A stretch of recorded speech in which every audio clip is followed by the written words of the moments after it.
school, Bronsu một cheering Taigot cheer Bronsu một cheering Taigot cheer Bronsu một cheering.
Bonsoir. Hello. Hi. Happy Friday, everybody. Welcome back to another episode of Bard and Banter. I think this is the 8th episode now, which is pretty crazy. But also, Tayo Devil. Tayo, thank you for subscribing. Tier 1 for 16 months now. You're insane. Let's go. As always, enjoy the emotes, the fact that you don't have to watch ads upon coming into the channel, and the fact that you farm channel points faster than the average person. Yippee. Hey, Peanut. Also, Karina, thank you for stopping by. It's good to see you. And yeah, as for today, we have our wonderful guest. If you don't know her, you're definitely gonna know her after this. We have over here. Would you like to introduce yourself? Hi, I'm Yearzed. I'm a shark VTuber. I play games and code and fight games. You do a lot of coding. I have been doing a lot of coding. I'm learning so much so quickly. Sorry, I think for a second I thought you looked a little too small. So there you go. You should be the right size now. I look so pastel compared to your thick line art. I'm like the bluest of blue. That's true. Let me turn you up also as well. Our last guest was on the louder side, so testing. Test. Yeah, all right. You should be good now. Do you read? It's quieter than you. Okay, yeah, it should be good now. I think. How's that? What do you think, chat? More audible now? Good now? Okay, cool. Okay. Fantastic. Compared to the music? Okay, don't worry. Alright, we should be good now. Audio level balancing, good. Early Fantastic. on in the stream. It's good to get those things out of the way. But yeah. Now, Zed, are you familiar with the show? Bard and Banter, what I do here? I watched I've rated into you when you did a couple of these, but no, I'm not familiar. Okay. Well, so this is my selfish excuse to spend more time with people I want to get to know better, my friends. And so, in my experience, one of the best ways to get to know somebody is over a nice, riveting tabletop game. And I happen to have my own selection of tabletop games that I like to break out from time to time and play with people. And I haven't played this one since the very first Bard and Banter, actually, with Tayo Devil. During our episode, yeah. I was gonna say, yeah, I think I rated when Tayo was doing a collab with you. Yeah, ain't that crazy? It all comes full circle. Hey, Jinx, mind melting. We shared the single brain cell. It's I'll a pass full it over to you. I see the circle. Triple Jinx, wow. Now we all owe each other sodas. I don't think I have enough money for 3 sodas. That's okay. But anyways, yeah, today's game is a game we have played before on the show, but I wanted to play again because it's been so long, and also because I didn't feel like learning a new game off the top of my head. But this is called Welcome to the Dungeon. This is what I like to call the medieval fantasy of a game of chicken. Okay, nice. It's a very simple concept. Oh, also, hello, son. We all down on so much money.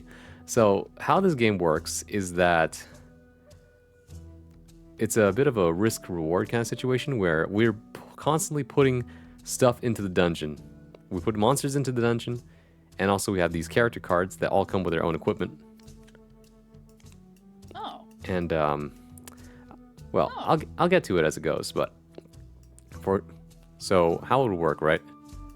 Is that on our turn we draw a card, right? And each card has a monster on it. And then you can look at the card and be like, oh, I see, right? And you decide, I want to put this monster in the dungeon. Okay, in the dungeon it goes. Okay. And then you would take your turn, and then let's say it's my turn again. And I look at this card, and I think to myself, oh, I don't want to put this card in the dungeon. I'm going to take it out and put it in front of me, which means it doesn't go to the dungeon, but in exchange, I have to take away one piece of the hero's equipment. See this warrior here? I've laid it out. And I'm going to take away his arm, his shield. I don't want him to have a shield anymore. Right? Uh-huh. And then we keep going until either the deck runs out of cards, right? When you can't draw anymore, then that means you must pass your turn. Mm-hmm. And then well, it's either that or you drop out. You say, I drop out, right? I pass. Okay. When you feel like I don't want to draw a card anymore. Like, you have to do this before you draw. You say, I pass. And this goes into every player, because you can have up to 4 players, I think, in this. Since there's only 2 of us, so if you pass, then I'm guaranteed to have my turn. If you're the last person and you have not passed and everyone else has passed, you are now forced to go into the dungeon. And what that means is that you must now fight every single creature in this deck of dungeon. This dungeon deck with whatever equipment the hero has left. You have the hero's equipment. Right? Okay. And so, for example, I take this out and it's a 1. It dies to the torch, right? Which means it's dead. And it's like, wow, you've cleared the dungeon. If you clear the dungeon, then you get a victory point. That's a starting card. That's not right. Victory, this thing. Success, this thing. Oh, okay. You need, I'm going to say 2 successes. That's what it was, yeah. 2 successes, you win. Okay, but if you fail to defeat the dungeon, then you take a damage and you flip this card over. Right? And if you die twice, then you're dead. So the winner is either whoever gets first to 2 victory points, 2 successes, or last person standing. Oh, okay. I think I get it. Right? Anything else? Once you have a piece of armor or equipment on your side, it's no longer playable in any turn. Like, yeah, whoever's going to the dungeon can't use it. Okay, got you. Oh yeah, here's a fun little thing that'll help you out. See at the top right of the screen? It said there's a little dude with who's lifting a weight, and then next to it there's like a number of degrees. Go ahead and click on the rotation degrees next to him, and change it to 90. Oh. It's so useful. At any rate, though, so I think that about covers the gist of it. I think I'm good. Yeah. I'm notoriously good at chicken. Ha. We shall see. But before we start, why don't you choose which deck you want to play with? I want to play with the mage deck. Ah, great choice. This deck is real funky. Why? It's got some real strange mechanics. Good.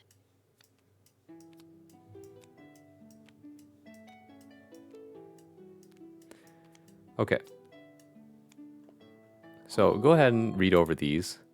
So some of these are just health.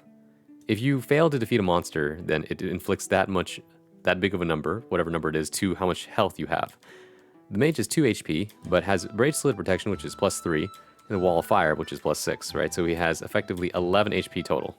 Yeah. Holy Grail defeats even-numbered monsters. Polymorph means when you defeat a monster, Or defeat, it means that, okay, I want to defeat this monster right in front of you because you can't kill it with anything else. Yeah. And you replace it with the next monster from the deck.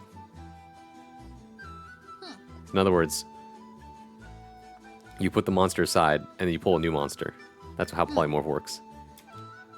There is a demon in the deck, Demonic Pact. Defeat the demon and the next monster, which means it's a 2-for-1 if you manage to fight the demon in there. And finally, Omnipotence. Even if you die, even if you lose all your HP, if all the monsters in the dungeon are different, you win the round. Oh. Okay. Makes sense. Yep. Anything else? Oh, right. One last thing. That little card in front of you, this little thing, is a cheat sheet. Yeah. It tells you, the icons tell you how many of each monster there are. And the icon to the right tells you what they die to. So, for example, that's a little torch for the 1, 2s, and 3s. The Holy Grails are for the even numbers. Certain decks won't have any, won't have certain symbols, right? For example, the hammer isn't in this deck, and the little hood thing isn't in this deck either, so you don't have to worry about those. Okay. That about covers the gist of it. Ready for a practice round? Yes. All right, why don't you go first? All right. I wanna. Did we shuffle? Yep, go ahead and shuffle now. Give me that. Um.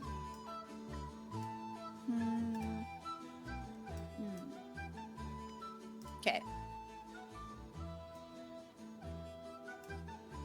Your turn, sir. All right, my turn. I draw. Gonna look this card. I'm gonna decide. I'm gonna put it in the dungeon. Your turn.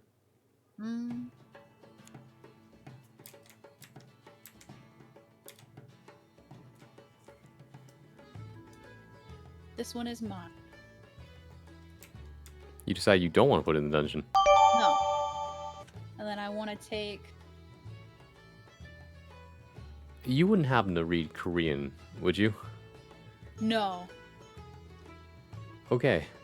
Why? Well, the English translation seems to say, but I don't think that's right. Where? Well, it's the latest follow. In fact, they just typed in chat.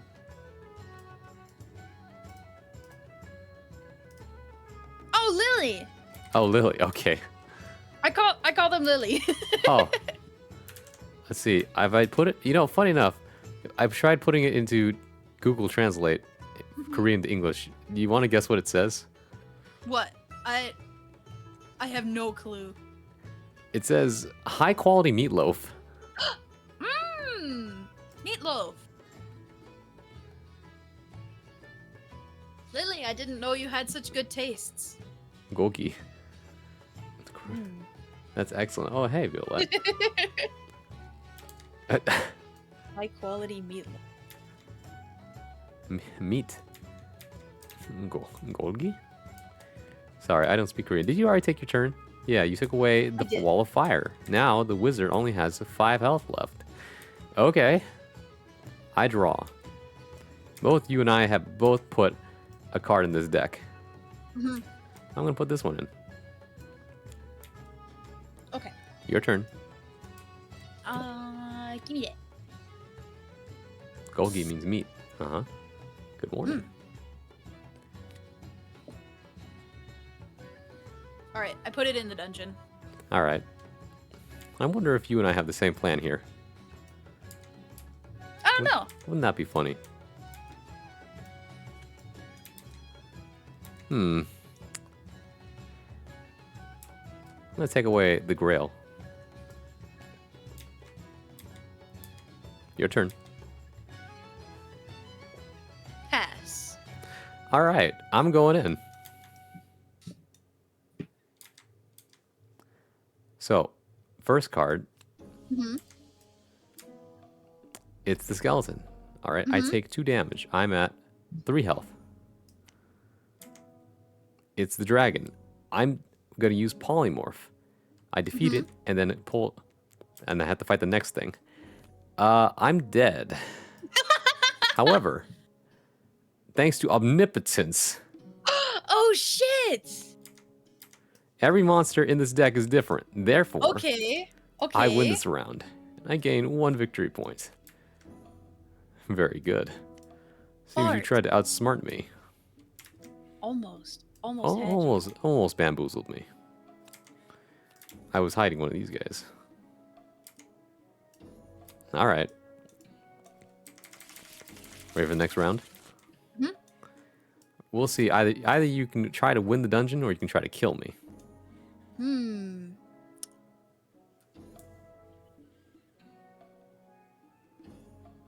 Are you Try to Are see- you going first, or did I go first? Oh, since I won the last round, why don't you go first? Okay.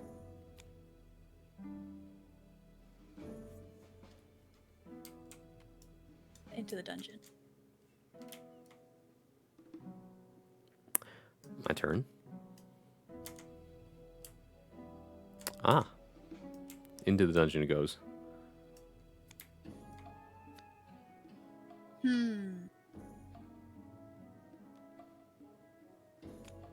I'm gonna draw. Ah. Put this here. And I'm gonna take away the bracelets. So they're at 8 HP. They're at 8, yeah. Okay.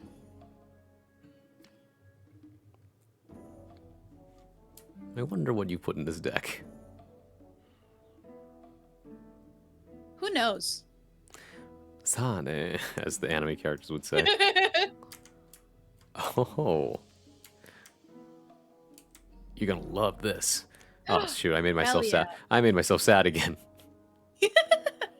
Sorry. If you didn't hear the news, Akira Toriyama, I did. author of Dragon Ball and many other beloved franchises, has passed away at 68, I believe.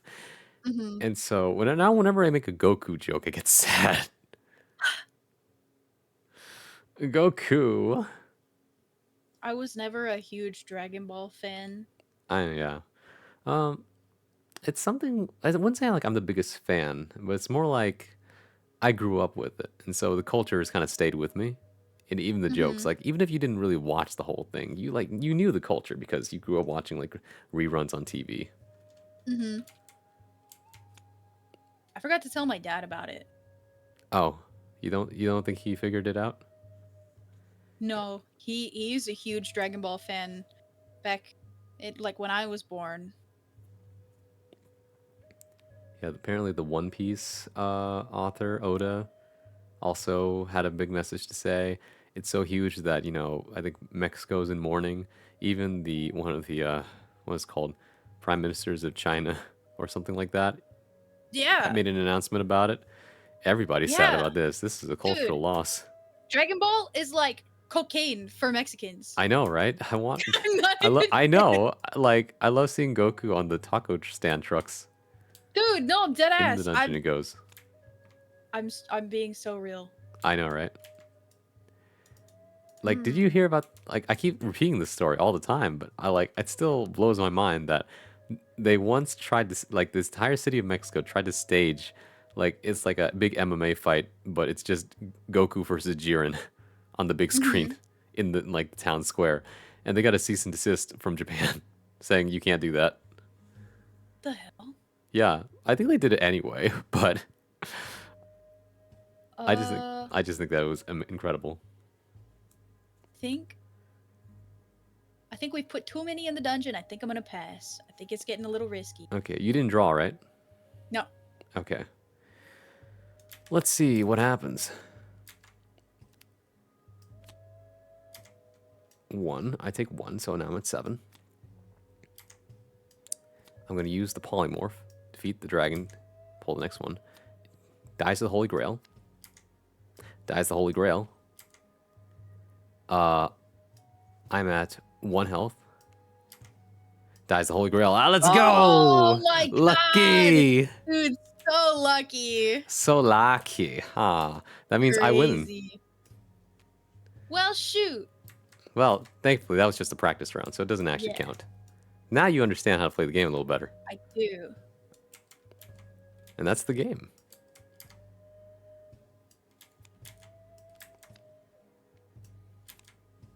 So we can either keep playing with the wizard deck, or we can try a different deck if you want. Let's try a different one. I want to Experience see them the all. different Yeah.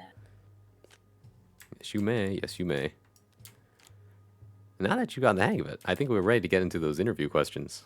Let's go. Yeah. Are you ready, Zed? No, but yes. I guess you're gonna have to buckle up anyway. Lock in. What's he up to? If you have not seen my interview show, that's where the questions go. And that is where question number 1, boom. All right, Zed, your first question is, this is something I ask everybody, and also I want to once again pose this at the beginning of every single interview session, is that this interview goes both ways. If there are any questions you'd like to ask me, please feel free to do so at any time. Okay.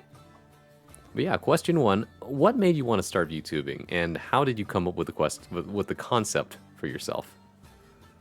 So I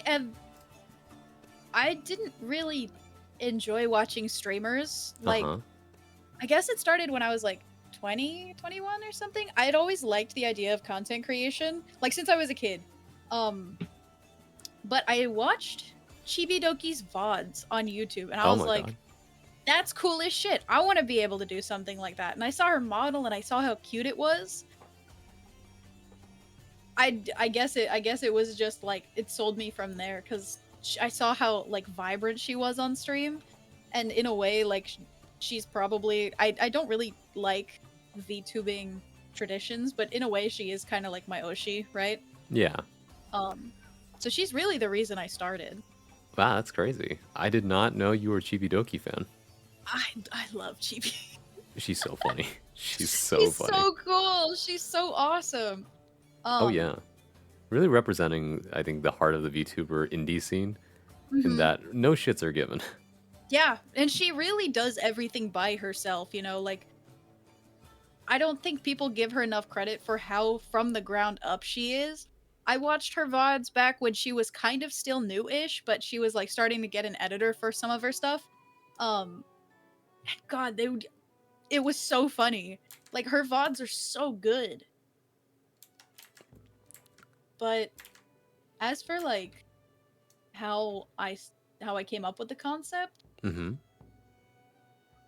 I was on Nizima, and you can buy pre-made models, and I was looking through those and I saw a ghost one. So I originally started as a ghost VTuber, or like I wanted to be a ghost VTuber. But then I found the public model that I used for a little bit. The Ah, dark blue haired one. yes, I'm familiar with that one. I've seen this one on other people use it. Yeah, a ton of other people use it, and it kind of stemmed from I want something more original that other people don't have, but I wanted to keep the fish theme. So that public model is really the reason that I look like how I look now. It does look like an upgraded version of that. It's like if you had like Yeah, evolutions, like boop, it went this way. You've got went the from a water little stone. fish to a big fat fish. Yeah. Water stone. Wow. Because I know some people like completely flip the model entirely or come up with a new concept entirely. Mhm. But I think I love how you paid homage to the original as well as like made it your own. I loved Jack Taro's art. I couldn't stand not having Jack Taro as my artist again. Yeah. It's so good. Sorry. I can't stop looking at you. Like, it's just so fun to watch your model move. Thank you. Also, Slurpee did an amazing job on the rigging too. She made me like move so fluently. I think Right? I found Slurpee through Ginkgo, so I really wouldn't have had Slurpee rig my model without her either. Mm-hmm. Oh, before we keep talking, let me explain how the Barbarian works, although I think you figured it out, right? Mhm. So, Barbarian starts with a base of 4 health. He has a healing potion so that when you die, you come back to life with your base HP, so minus all the armor. He has plus 4 health from chainmail and plus 3 from leather shield, giving him 11 like everybody else. Now, he has a vorpal axe, so that means defeat one monster after you draw it once per dungeon. So that just means you see something, you say, I'm going to kill it, and you kill it. Okay. Warhammer defeats specifically the number 5 golems. And finally, Torch, you've seen this one before, it just defeats monsters with strength 3 or less. Pretty straightforward deck. Okay. That's not too bad. Yeah. All right, so I'll go first this time. Mm. And this is, okay. This is going in the deck. In the dungeon it goes. So, about the concept for yourself, when did you know that you're going to be like, well, big fish? I went through several revisions of my original model's design. I had one of my artist friends, I'm not really close with them anymore, but I had one of my artist friends kind of sketch out like changes that I wanted made to that original model, the public model. And it kind of progressed throughout the revisions. I decided that I didn't like something about it, and I asked for changes from like a different artist, and then I would be like, I don't really like this. So it kind of went through maybe 3 or 4 different revisions of like me just deciding I wanted small changes before I brought it to Jack Taro, and he's like, I can't do a 1-to-1, but if you let me cook, I'll give you something nice. And I was like, okay, I'll let you cook. And that's how this model came to be. Oh, heck yeah. I love when you let artists cook. Yeah. That's actually how I came about too. Well, I was supposed to send them a reference to what I wanted, and it turns out what I sent them was a mood board. Oh, oops.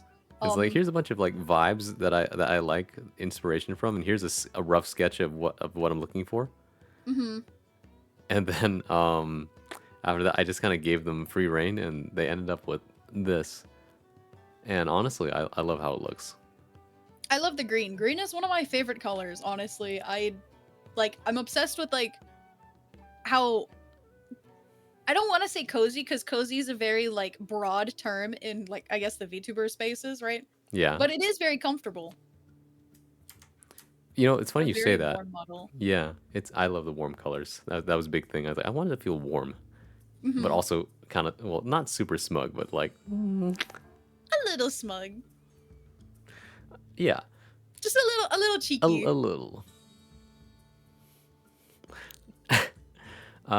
One thing, you know, funny you say that, because my favorite color is blue, actually.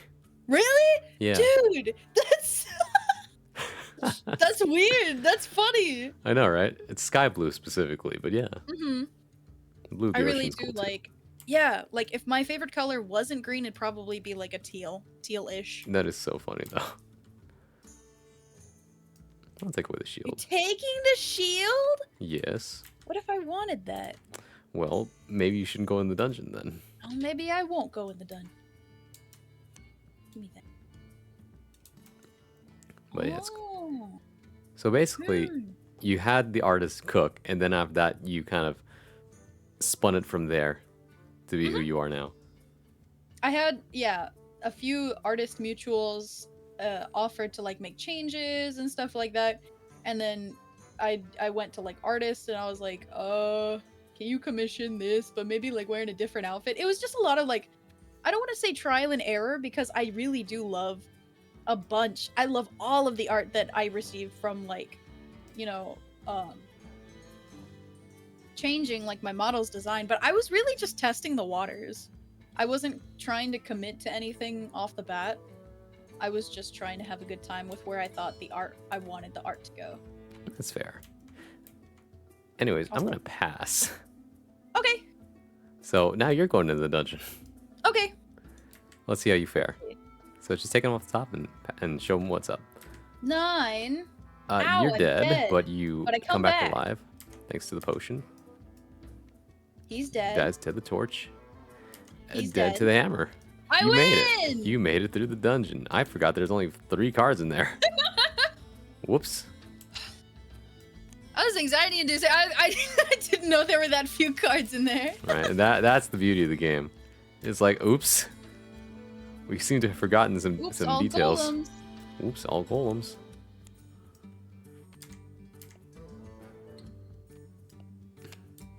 Oh, Whoa. hold on. Drop them. Yeah. There we go. No, I think they're fixed. Yeah. Yeah, okay. We're good. Also, hello, Colin. Hello, Garland. It's good to see you. Also, how did you both end up with Victoria Bright Shield emotes? That's crazy. What are the odds? Let's see here. Okay. Well, that means since you won, I'll go ahead and take first again. Yeah, you do it. Okay. While I'm doing that, though, why don't we also move on to the next question? Mm-hmm. The second question is, how did you find? Well, you already kind of partially answered this, but how did you find your artist and rigger? I can go into a little more detail Rig though. person. So, Jack Taro Mm-hmm. was kind of on my like artist list for a bit. After I had seen him on Nizima, I messaged my buddy. I was like, this model is $5. Should I just take it and start streaming with this? Because I didn't want to have some like grand start to this stream. Took that. $5, huh? That's crazy. Yeah, it's $5. Well, I guess 500 yen, so it was probably more like 3. It really was At the so time. cheap. Yeah. And that's how I kept tabs on Jack Tara the entire time.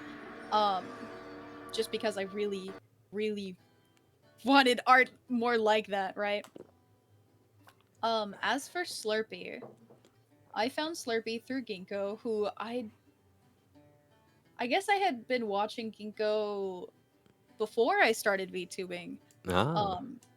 Like I started with Chibi and then I kind of moved on to indie VTubers, and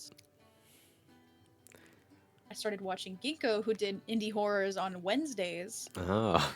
Maybe it was on a different day, but I saw she was working on Slurpee's reference sheet one day. She was doing art for Slurpee's reference sheet, and the art was so amazing, and I loved the character design, and I started watching Slurpee, who happened to be streaming the one day that I tuned into her stream, and she was rigging. She was rigging a body, right? Like a VTuber. Yeah. And I fell in love with how she moved and how she made her like children move. I have so much love for my rig mother. She's everything to me. She also drops on your streams really often. She does, and she cares that. so much about her children, and I love her. I have so much love for her. I love my rig mom. I love you, Slurpee! Shout outs just like, can we get a shout out for Slurpee? I love Slurpee, dude! She's my mom! I don't think I have any mods here. Slurpee. It says Slurpee do. Yeah. Mm-hmm. SLURPIEDOO. Mm-hmm. Let's go! That's my mom! That's my mom! Yeah. She's awesome. But she is really amazingly talented, and she cares so much about her, like, VTuber kids. And she keeps tabs on, like, is your model okay? Do you need anything? And she plays games with us. I do feel like the artists who have less sons and daughters do have more time to spend on them. Mm-hmm. Oh, Slurpee has a plethora of children. Oh, really? Okay, you have a lot of siblings. So many, yeah. Okay.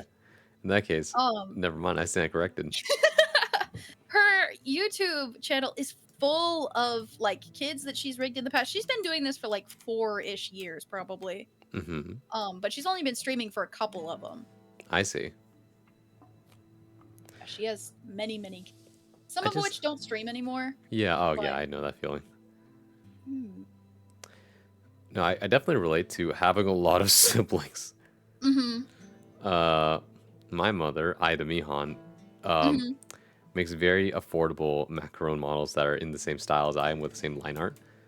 And so it's actually pretty easy to pick out which ones are her handiwork. It's amazing. I love it. Unfortunately, it's so hard to keep track of. You know that one GIF or meme of like the dude who's like got all the red tape on the wall and he's like, he's just going insane. That's me trying to keep track of all my siblings. It's impossible. And then yeah, go ahead. I was gonna say I really like it when an artist or a rigger has a really identifiable style. Right. I saw she was advertising it about like 2 years ago. I was like, that's it. That's the one. Because before that, I've been floating around Twitter just like trying to find cool stuff, and it's nothing caught my eye until this one. I just thought, oh my god, it's beautiful. And it was just like she only had a sample of like a female model, and I'm just like, I don't know what it's gonna turn out to look like, but I know that the coloring and line art is popping, Mm-hmm. and it worked out. So because now I love looking at myself. I'm not even gonna bother trying to keep track of all my father's side siblings, though. There's too many. He rigs so many. That's a Rofu era. I think I'll pass. Okay. We'll see if I survive this. Oh boy. So all I got is the Vorpal Axe, the Torch, and Chainmail, and a Healing Potion. Mm-hmm. Alright. There's 5 monsters in the dungeon. Number 1. So this one I take 4. So the Chainmail is now used up. The Dragon I'll fight with the Vorpal Axe. Okay. This one dies to the Torch. This one also dies to the Torch. And that dies to the Torch. Oh God. Okay. Let's go. Another success for me. Now we're both one away from winning.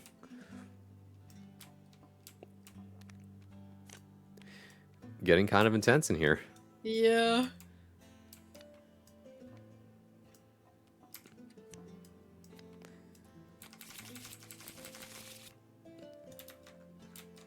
You know, I was thinking about something. I can't remember now what I was going to say. It had to do with, like, number of models. Oh, I think that's just that. Yeah, no, that's basically it. Just being able to relate to having a lot of siblings and all that. Mm-hmm. And yeah, having a lot of them is really fun. Wait, there was another thing I was gonna say. Maybe why don't you go first while I like try to think about it? Okay. You said something else. I'm trying to remember what it was. I was gonna say I do have like a variety of different siblings too. When Romola was doing VTubing, Oh yeah. yeah, Romola is like technically one of my siblings. They don't do She doesn't Yeah. do like VTubing anymore, but Yeah. yeah, her model was made by Slurpee. Mm-hmm. Wait, that's crazy. I didn't know that. Yeah, she was rigged by Slurpee. Her model's so good too. It's so nice. I wish she'd use it once in a while. I yeah. know she's really enjoying like cam streaming, but Mm-hmm. I want to watch the model move. Maybe one day. Maybe one day. We'll have to see what happens. Mm-hmm. Oh, this is going in there.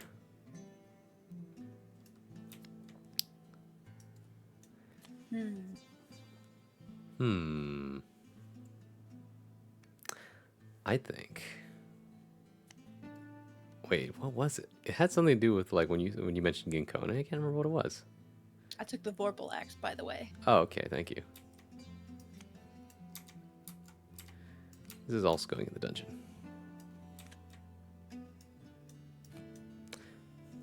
Well, I'm sure that it'll come back to me later, so I'm going to actually move on to question 3. Which is, this one's a fun one.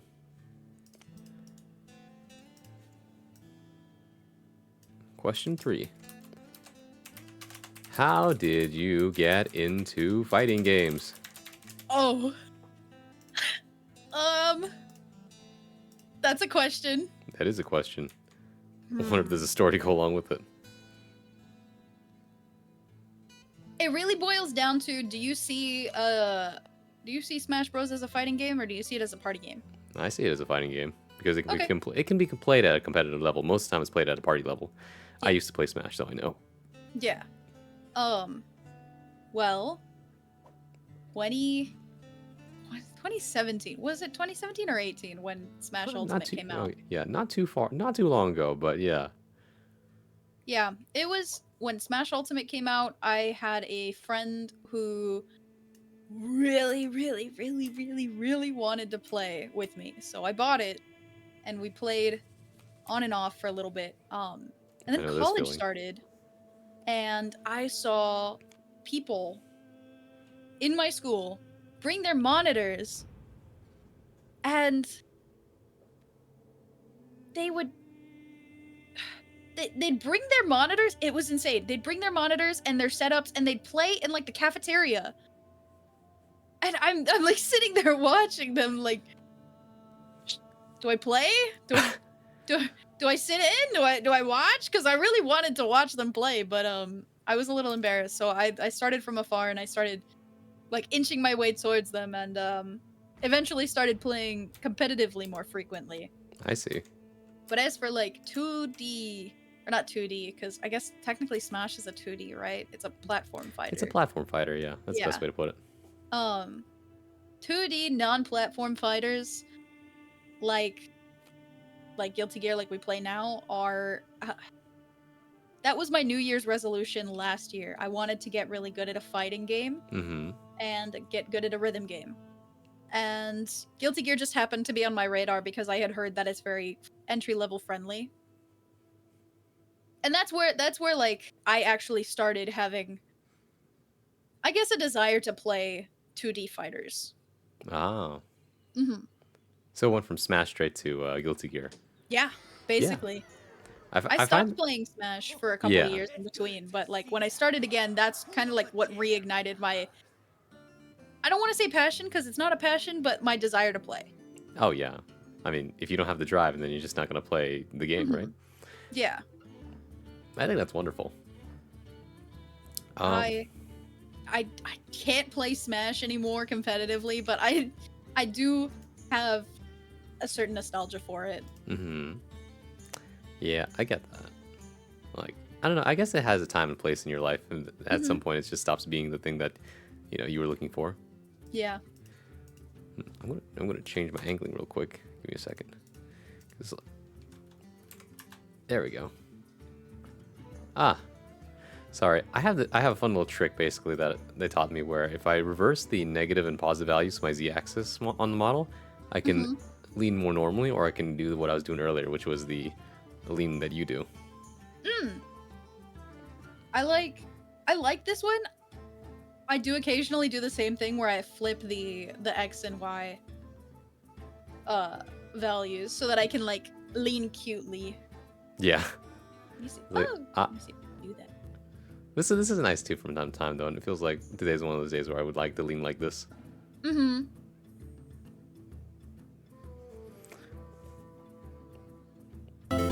Oh my god. Or was it your turn? Oh, I was gonna say I passed. Oh. And also Munch, thank you for subscribing at tier 1 for 14 months now. Whoa. As always, enjoy the emotes, the fact that you don't have to watch ads upon coming into the channel, the fact that you farm channel points faster than the average person. But hey, welcome in. I'm doing a Barden Banter, my interview show with Year's Ed. Very, very cool VTuber. Please give them a follow. I'm about to go into the dungeon. Yes, you are. Let's see if you survive with what equipment you have, considering you took away all the equipment. So flip her over. Dead. Dead to the torch. Dead to the torch.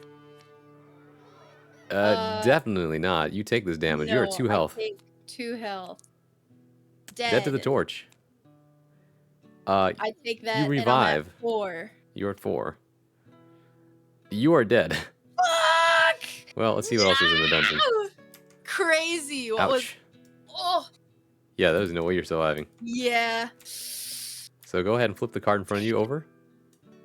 The one right in front of you. Oh, because I took. Yeah. So now you're down to your last legs. You either win or you. Well, actually, no. There are at least one more round, if not 2 at most. Because either one of us wins or you get me to kill myself in the dungeon. Yeah.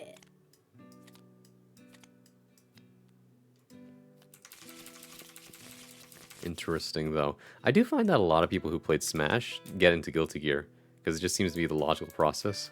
It is. It's very. Like, I don't know. They're not samey. But something they're about both the feeling. easy level entry. Yeah, exactly. Like easy to pick up and then hard to master. Right. I appreciate. Have you tried any other fighting games since then, or no? I did. I played Street Fighter for a little bit. Oh, I downloaded Tekken 7. Oh, okay. And Mortal Kombat 11. Wow. I've not picked up 1. Yeah. Those are all great games. I have not tried Mortal Kombat because I don't really have a big interest in it. I think it's a little over the top for me, which is funny, but it looks hard. No, that and just the gameplay doesn't really appeal to me. That's okay. Like the excessive gore and that and like the actual combo system itself.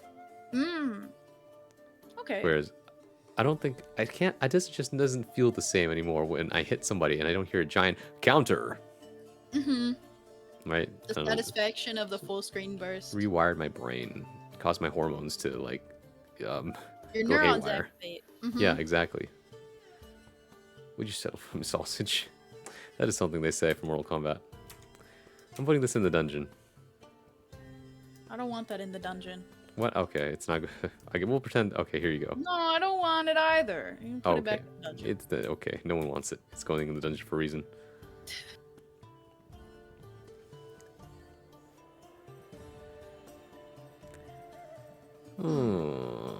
What could you be plotting? Whole lot of nothing. Oh, My brain's got nothing in it. Give me that Vorpal sword. the Vorpal axe is One to gone. Taylor Australia Best Belly, Batman and YEZ Tâu. Okay. This bird does not leave me alone. My turn. Oh, this is going in the dungeon. Well, I guess Don't that like the explains sound it. of that. I feel like lately you haven't had the most time, but you probably still have a desire to play Guilty Gear, huh? I do. Yeah. I would Yeah. like to play more often. My brain has been so hardwired for classes recently though. I have a hard time No, I totally doing get much that. of anything aside from like the games that my friends want to play. That's fair. Now, I do know that you have a cool mod for yourself as well with the Ramlethal skin. But I was curious that if the new DLC character ends up looking cool, do you think you'll end up switching, or do you think you're gonna stick with your main?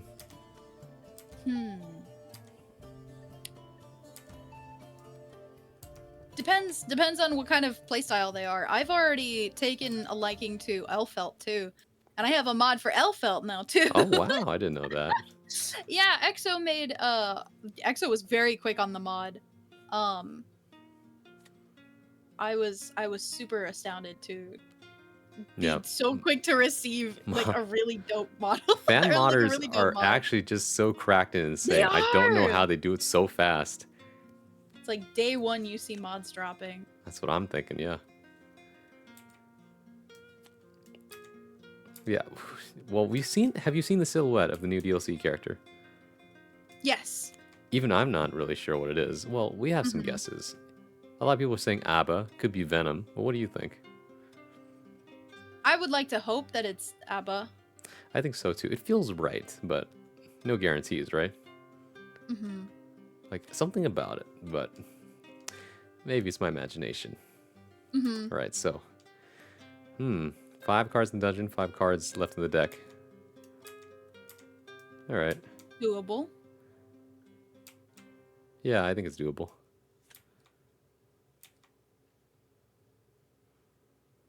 Pass. You. I knew I shouldn't have drawn that card.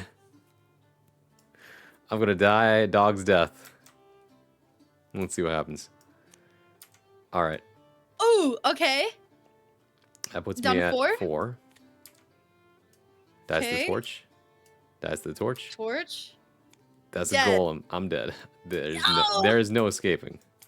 Oh man. Oh, Woo! I could have survived if the could've. golem was not there. I screwed myself taking the warhammer. Ah, that puts me at 1 health. So now this is the very last round. Oh my god, we're playing for all the marbles. All the marbles. there. Well, no stakes just yet. I learned my lesson last time. Then again, though, making bets is pretty fun. maybe All the in, non-existent marbles. maybe in the next round. Maybe the next round. For now, though, why don't we get into the next question? Question number 4. Let's see. This is another one that I like to ask people because I think it gives interesting data.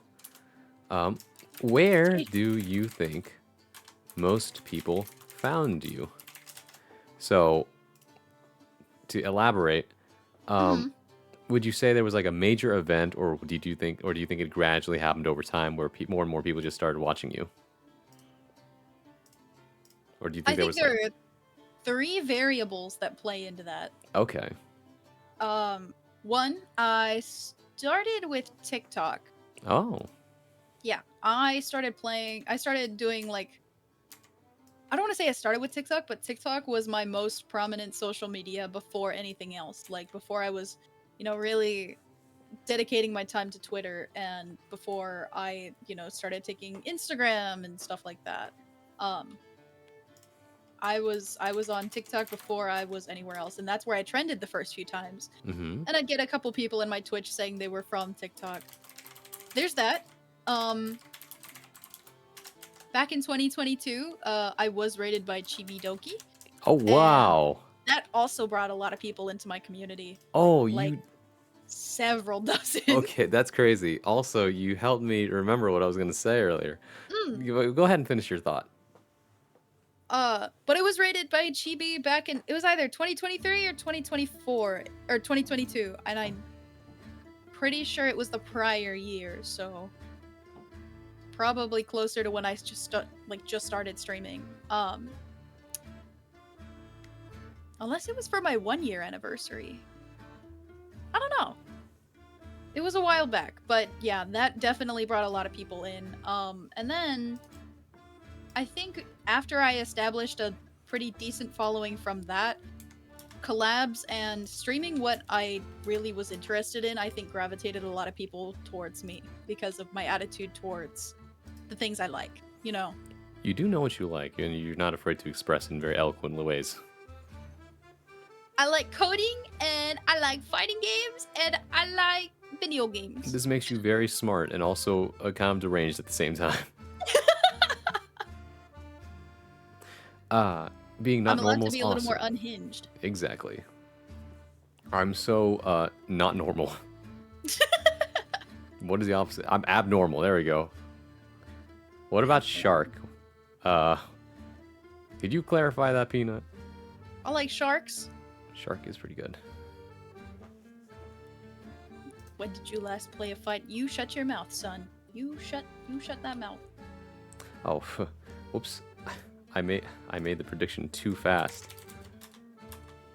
Hold on. I'm gonna make this prediction last. Oh, hold on a second. I guess I have one of the questions you asked for you. Like, how did you start fighting games? Oh, so like you, I played Smash first, and I grew up watching going to other people's houses playing Smash, right? Mhm. And Would you play like Brawl? yeah, so I played all the Smash games. So 64, I played Mhm. Melee, I played Brawl, I played Smash 4. Smash 4 is where it was like everyone's like at that point who grew up on it was like, yeah, we gotta get on it, guys. We gotta get on a 3DS because ain't nobody was buying Wii U. I'm gonna tell you that. Yeah. And so from there, I played a lot of Smash 4 with friends, and I thought, oh, I must be pretty good at this. Come on, I'm not that bad. And then one of my friends got real sweaty about it, and he started thrashing the rest of us, and like, Oh. it was like, oh, I'm not sure there's much we can do here, Mhm. right? Yeah. And so from there, then one of my friends one day rings me up and says, bro, get on Melee. Wait, what? And I'm just like, you mean that old game that we haven't touched in years? Why do you want to do that, bro? And he said, trust me, bro, I have a plan. And I said, okay, sure. You were And a Melee player? yeah, actually, Oh. originally first I was like Smash 4, Mhm. and I was like, You went backwards. yeah. Then we That's jumped, what makes a Melee player, is if you go backwards. exactly, because he watched the Smash documentary. He was like, I'm inspired. And Mhm. and I was about to pick my character. I was about to pick like Pikachu or Samus or something like that because those characters are cool. I said, stop. I need you to pick that guy. Points at the fox, the furry guy. So why do I want to play that guy? Trust me, bro. I need you to teach you how to wave shine. And I was like, okay. Okay, I guess. And then he proceeded to teach me how to like do a wave dash. And those are hard to do if you're a beginner, Yes. by the way, on the little game controller. Because if you don't know what you're doing, they end up being triangle hops. You go, yatta, yatta. And like, oh, if you hear him doing that, it means you're doing it wrong. I was like, what? And then after that, he proceeded to pick Falco and he thrashed me. And I was like, why are you making me do this? Because I just wanted to fight against the top tier and I don't know anybody else. And I was like, okay. And then we just Nice. kept at it. And like, on my own time, I would just grind how to do the tech stuff. Like, what's an L Mhm. cancel? What's a wave shine? What's a shine up smash shield? Whatever, all these other cool terms, right? And eventually we just kept doing this for like over the course of like years. Just like we'd have these sessions and we go to like 2 a.m. every night. Just like, and that's the best kind of training in my opinion, where you're just shooting the shit. You're just talking and you're mindlessly just playing the game. And just by Yeah. doing that, your fingers just get really accustomed to the muscle memory. Yeah. And at some point, I was able to just like do it without even thinking. And that's when I knew, oh, okay, I'm actually not bad at this game anymore. Like, I won't touch anybody who actually plays the game. But Mhm. for sure, I think that, I know how to play the melee now. I can do that much. And for the record, I lost to my friend every single night, every single round, every single game we played for almost like a whole year. Until Mhm. finally I started like figuring stuff out. Yeah. And it was cool. And then he started level up too because he didn't want to lose to me.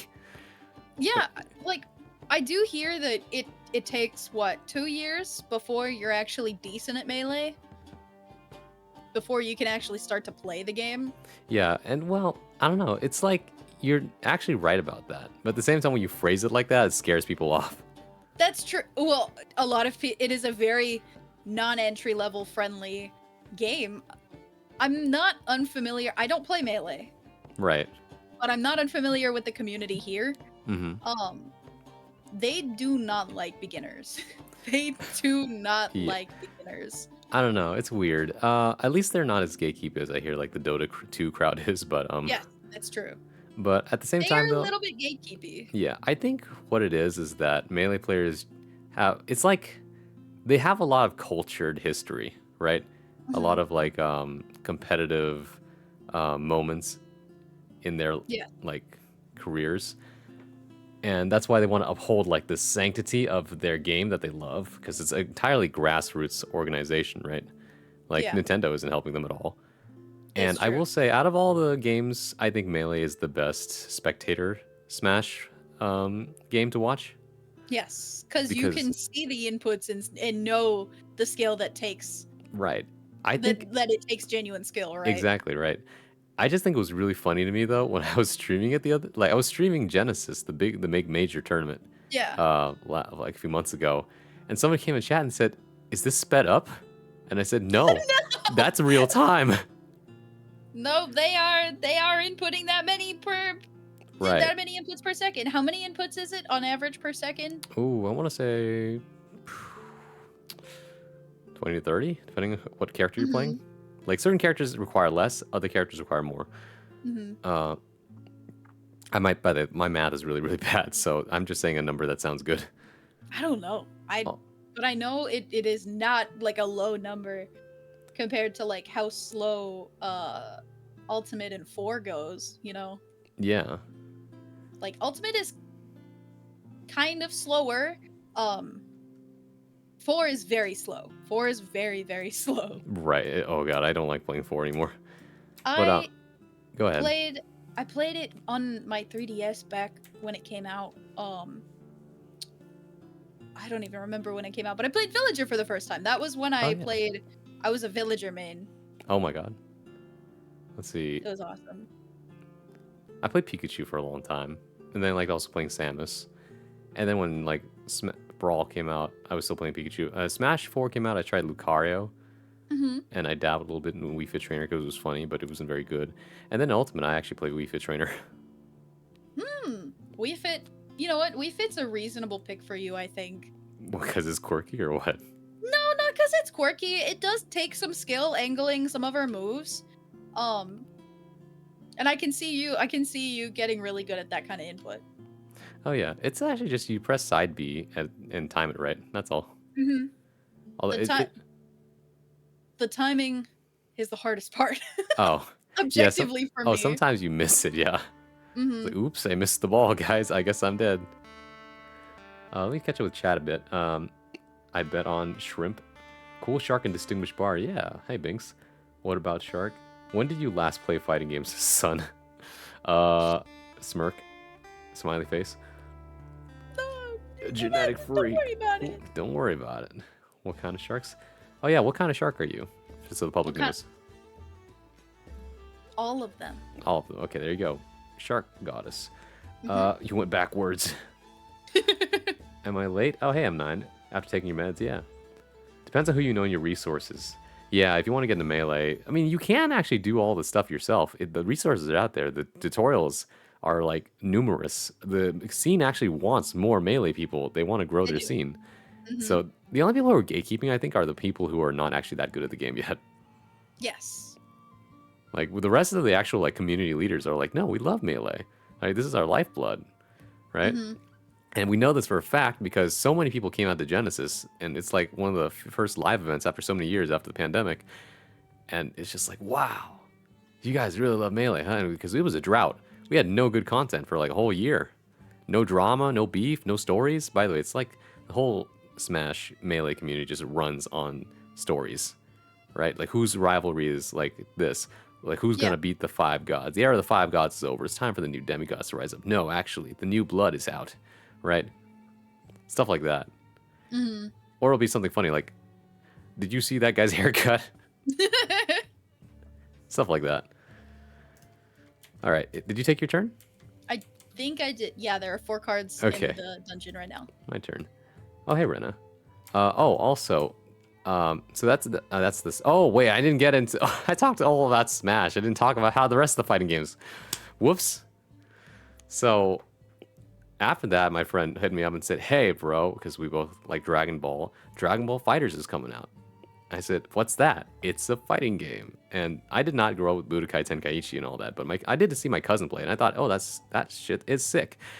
And then this game comes out, and it's Tag Fighter. It's like, this is so cool. I don't understand what's going on, but it's so cool. And this is when my friend was like starting to heavily invest in like fighting game stuff. He bought like Hitbox and all that. Mm-hmm. And it's like, oh shit, this is sick. I still play on like a controller. And then I started learning about the concept of like B&B, a bread and butter. What's that? And like, and then we like, here's a Google sheet with a bunch of numbers and letters. Good luck. And I had to figure out what numpad notation is and all that. And just like, also, combo trials are the bane of my existence. They piss me off so much. Really? I don't like them. A lot of people do because it helps them, but in my opinion, it does 2 things. Number 1, hearing the bell go off every time you want to start, it drives me insane. It stresses me out. Mm-hmm. And number 2, whenever I'm doing the combo, I feel like I'm always staring exclusively at the text on the left, right? That tells you what to do. And because of Yeah. that, I never actually look at what my character is doing, so I never recognize what the moves are. Oh, I see what you mean.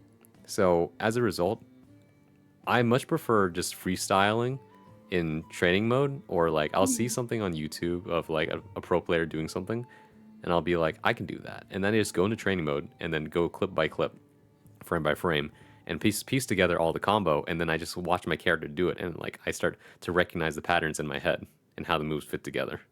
Mm-hmm. At least that's how I do it. It doesn't work for everybody. But yeah, after that, ArcSys put out their trailer for Guilty Gear Strive, and that was the first time I've seen Guilty Gear, and it was the most beautiful thing I'd ever seen for a fighting game up to that point, back in like, was it 2018, 2019 when they released that trailer? And I was like, bro, everyone lost their minds. Because at the time, the only hype that came out was whatever the Smash Ultimate DLC was. Yeah. Right, and that we don't have that anymore. So there's now all the Smash players went on to Guilty Gear. Now we have something else to be hyped about. Mm-hmm. Right? And so from there, like, we have an induction into the FGC. And if you know anything about the FGC, they have a weird storied history next to, like, parallel to the Smash community. Because the Smash community, we used to be part of the FGC, and then it was, like, kind of branched off and do its own thing. Because, number 1, platform fighters are kind of its own thing. And number 2, the player base just did not seem to vibe together very well. Mm-mm. Yeah. I attribute it to the fact that a lot of, like, Smash is so accessible, and so there's a lot of young people, and so they may not get it as much as, like, the older generation of people trying to get into, like, traditional fighting games. But who I knows? wouldn't put it into generations. I think I would put it more into, I guess, generations and like, do you mean in the aspect of seniority with fighting games, or like genuine generations? More like seniority. Like, how long Okay. have you been in the scene, right? The people who are Yeah. entering the scene for the first time, no matter the age, will always have these own preconceived notions of how things should work. Yeah. And they don't always take the time to learn the ways of how everyone's been doing it. Mm-hmm. That makes sense. Mm-hmm. Oh, hey, Lamar. Why are we talking about Smash? Because that's how we ended up in the FGC. Not everybody just jumped and said, "Bro, my older brother used to play Tekken. My older cousin used to play Street Fighter." We didn't always grow up with that. Some of us had to find our own way into the Smash. Into the FGC. And even Mm-hmm. then, we're not necessarily in the FGC. Like, for example, we're just VTubers who like fighting games, and that's a little different, right? Yeah. I've been wanting to go to locals, but I'm scared. Right. I'm scared I'm gonna show up with my year's end fight stick, and they're gonna be like, "What a fucking nerd!" I I'm mean, scared. no one will bat an eye, honestly. Everyone's super nice. No, At least as I know. but my experience level doesn't really put me in a. I don't know. I'm still very entry level, so I'm gonna get my ass That's kicked a true. lot, and in That's different true. ways than I get my ass kicked online. It's also You know? like all these other surrounding politics of just like who can versus like guys and girls, what controller do you play on, what's your age, and all these things, right? And like only recently Yeah. have we fleshed out more about like fair play, respect, and all that, right? Yeah. What is chat saying? Fuckers like playing like modern Tetris players, so many buttons pressed. Modern Tetris players are impressive, by the way, if you've seen them. My brother plays have modern not. Tetris. I played Coltris. Okay. So are you familiar with like T-spins and like stuff like that? Yeah. Right. Yeah. No, they have like so modern Tetris. When you go like 1v1, and this is all free by the way because there's websites for it. The APM in which they play at is insane. You know how like melee looks Really? fast? It goes like sometimes double that. Oh, Where it's like chess where they have openers. Like, oh, I have these pieces. I'm gonna open with like cool stuff. Like this is the albatross. Yeah. This is like yeah. a TK cannon or something like that, right? That's insane. And they'll be boom, boom, boom, boom, boom because they've memorized it. And then from there, it's just like how fast can you downstack? Mm-hmm. And sometimes they'll be like, oh, wait, they slowed down. Why did they do that? Rio. Ow. Sometimes they slow down, and why do they do that? It's because they're waiting for the garbage to pile up. And then after that, they like shoot their whole load into the other player's garbage. That's insane. It's so cool. If you have the chance, like watch a video on like modern Tetris and just like what the fuck is going on. It's so cool. Let's see. What else are you guys saying? Fighting game KFAB, that's precious. Oh yeah. Home 3 hours early. And that's still working. Let's go, Rena. Enjoy your Friday night. I'm not hyped for League players entering the FGC. Oh, that's right. Project L or okay, what do you think about 2XKO? I'm really excited. I mean, yeah. It looks like so much fun. It does. You kidding? I'm excited for that. I would love League players to start playing fighting games if it meant It'll that be they played interesting. better games. That's true. That's true. By the way, yeah. No, Put the MOBA away. Come take a controller. Play a good game. facts. You're spitting. You're like this I'm is a really base take. excited. I know. I think most people.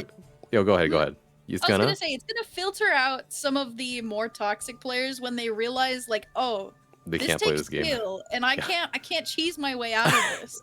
It's gonna filter. It's gonna take some time, but it's gonna filter out, and we're gonna Right. be left with a really good crowd of people. I'm really optimistic about it. I'm super Yeah. excited. I like the idea. I think it's gonna be funny, especially because it's like a 2v2 game where you can actually play with your friend Oh. too. You can do tag teams. I love the memes. I'm just so like you, excited.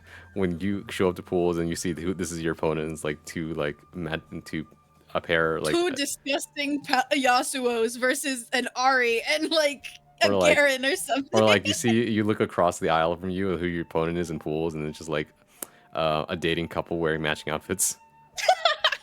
It's like I do not want to lose to this. Yeah.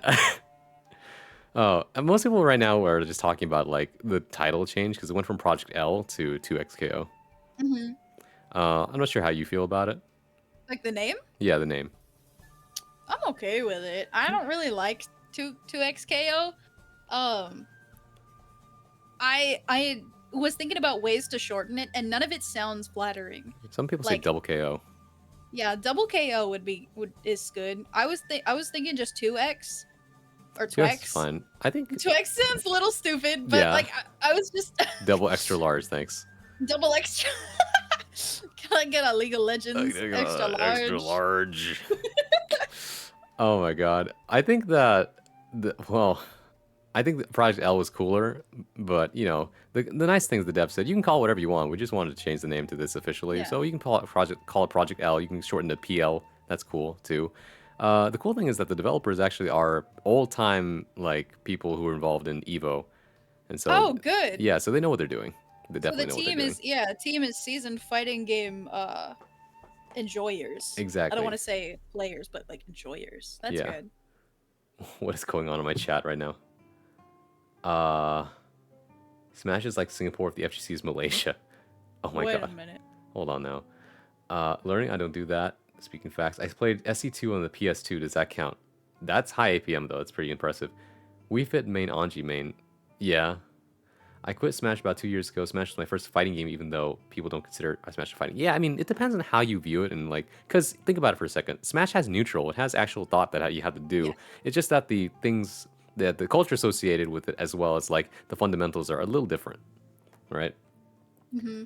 I'll be damned if I had to get my ass whooped. That's true. I don't want to enter a tournament, like have to pay to get into a tournament just to go 0-2. That sucks. Exactly, and that's also part of why I'm so scared to enter locals, because Right. it's like a $10 entry fee. You got to pay Right, $5 for exactly. the venue, $5 for the entry fee, Right. and then you have to sometimes bring your own console, and then Right. you do all that, I hate that. and then you lose, and you Exactly. go 0-2. It's so it's like scary. it sucks. I'd rather just go to like a local that's free. The venue's free, and then like you can just play friendlies with people, and it's fun. Yeah. I was thinking about doing that. They do have open play, like, days, right? Yeah, you should go to those instead, I think. should. T-spin setups go crazy. They do M9. Perfect clear openers. Oh fuck, man. Oh, also, I ended hey, with Space the Man. taking the shield. Me when the double T-spin triple setup. Oh no. Just like the every meme like doo-doo-doo. Jump scare. No gold. Yeah, no gold. What really got me competitive was my consistency entering TNS. Yeah. The gold was deposited to your... Oh, never mind. That's not for me to read. Shoot their holes. God, stop. You 100% can cheese in fighting games. It's called knowledge checking. Yeah, it's true. Check this, scrub. League players derogatory. Ever since the incident happened with the Smash community, it hasn't been the same. If you know, you know. Yeah, that summer was so screwed. I have a brother who plays LoL a lot. He keeps talking to me about when I had zero interest in LoL and I was more focused on FGC. Yeah. If an E-couple shits on me, it's over. I'm graduating on the spot. If I get shit on by an E-couple... Oh god, no. It's It's not even the League players, the Valorant players come. No! It's like, okay, kid, are you ready for the combo we practiced? I'm gonna throw up. Oh no. Maybe we should gatekeep a little bit. Maybe a little bit of gatekeeping's okay. Just a little bit. But I am really excited to see where it goes. Yeah. We live in a golden age of fighting games where, you know, you can now play whatever you want. There's so many games. Pick one. You don't have to stick with anything. You don't have to like do anything. Abandon your pride. Play the game you love. That's what I think. Yeah. Oh god.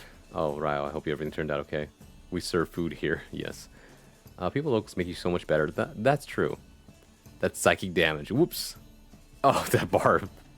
Curse couple goals. How dare you touch my... How dare you TOD my kitten? You hurt her feeling. Bro, I'd quit a Valve player show up. It's too funny. It's way too funny. Okay. Val, whose turn is it? I've totally lost. Your turn. This is why I love playing board games while talking. It's just like... It's so easy to get lost. Right, it's just so easy to get lost, and that's how, you know, like, it's, yeah, just warm up. What was I saying? Oh, that's right.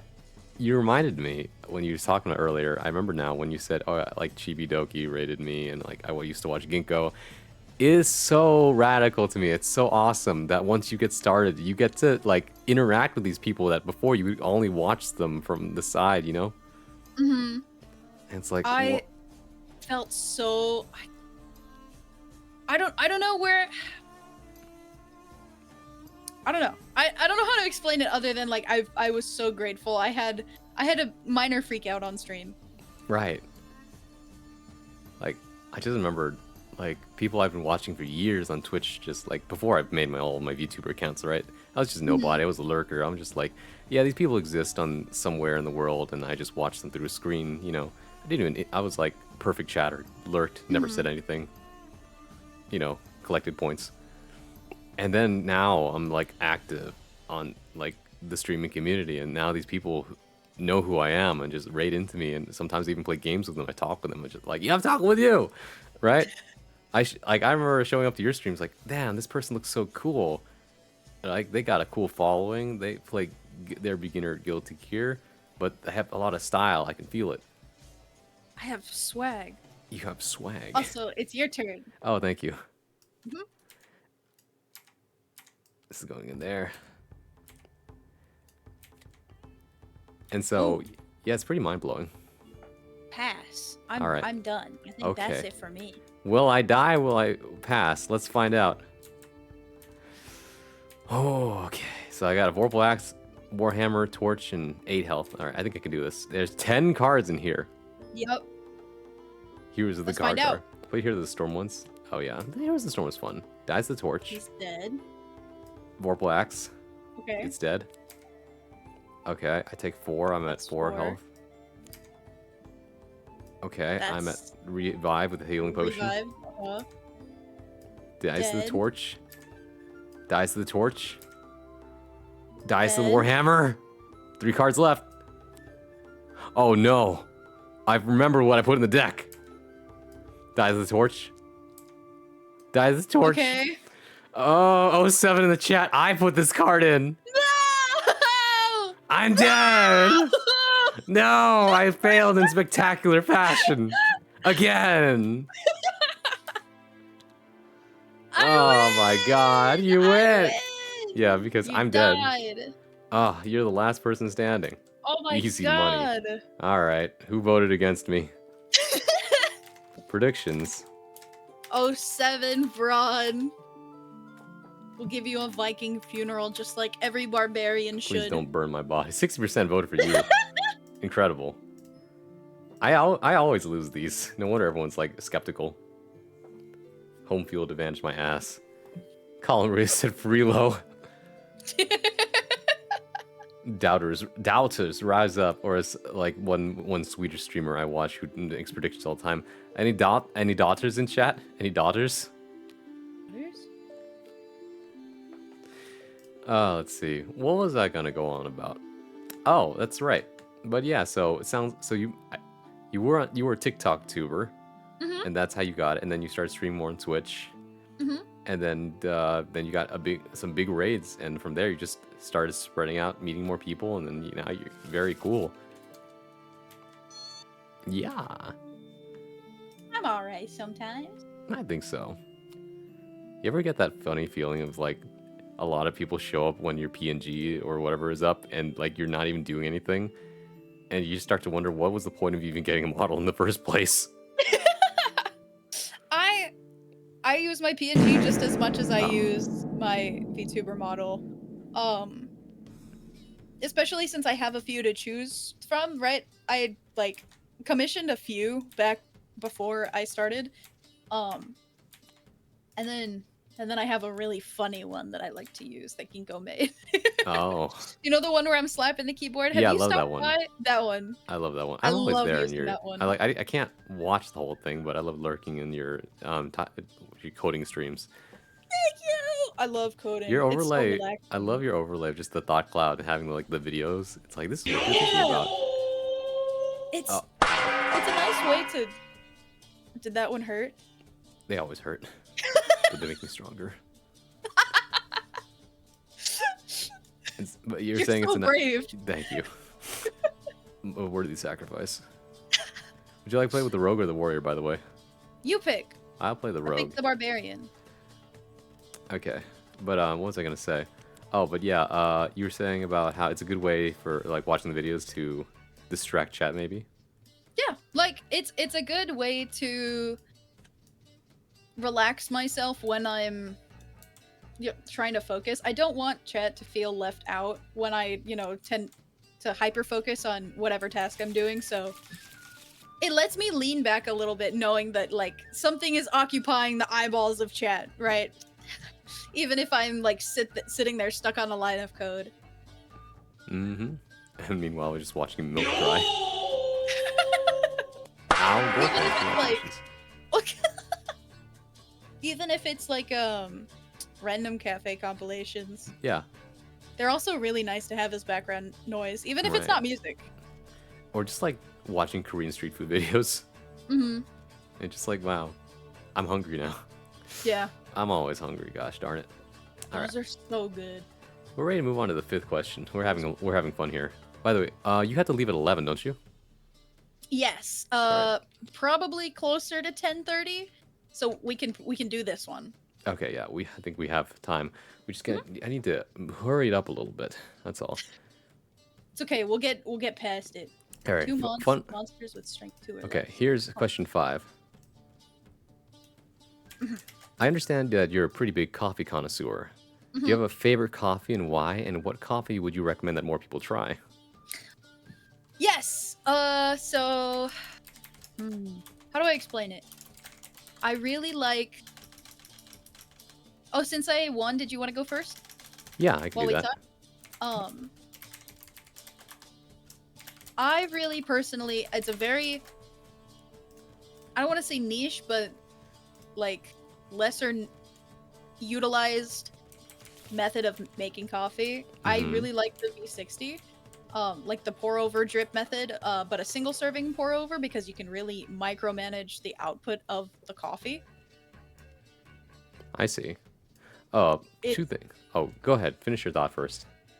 it's a good way to really learn what a coffee could taste like. Not what it's supposed to taste like, because it's supposed to taste how you enjoy coffee, right? Mm, But it's a good way to learn how coffee can taste when you put a little more meticulous thought into the variables that go into making coffee.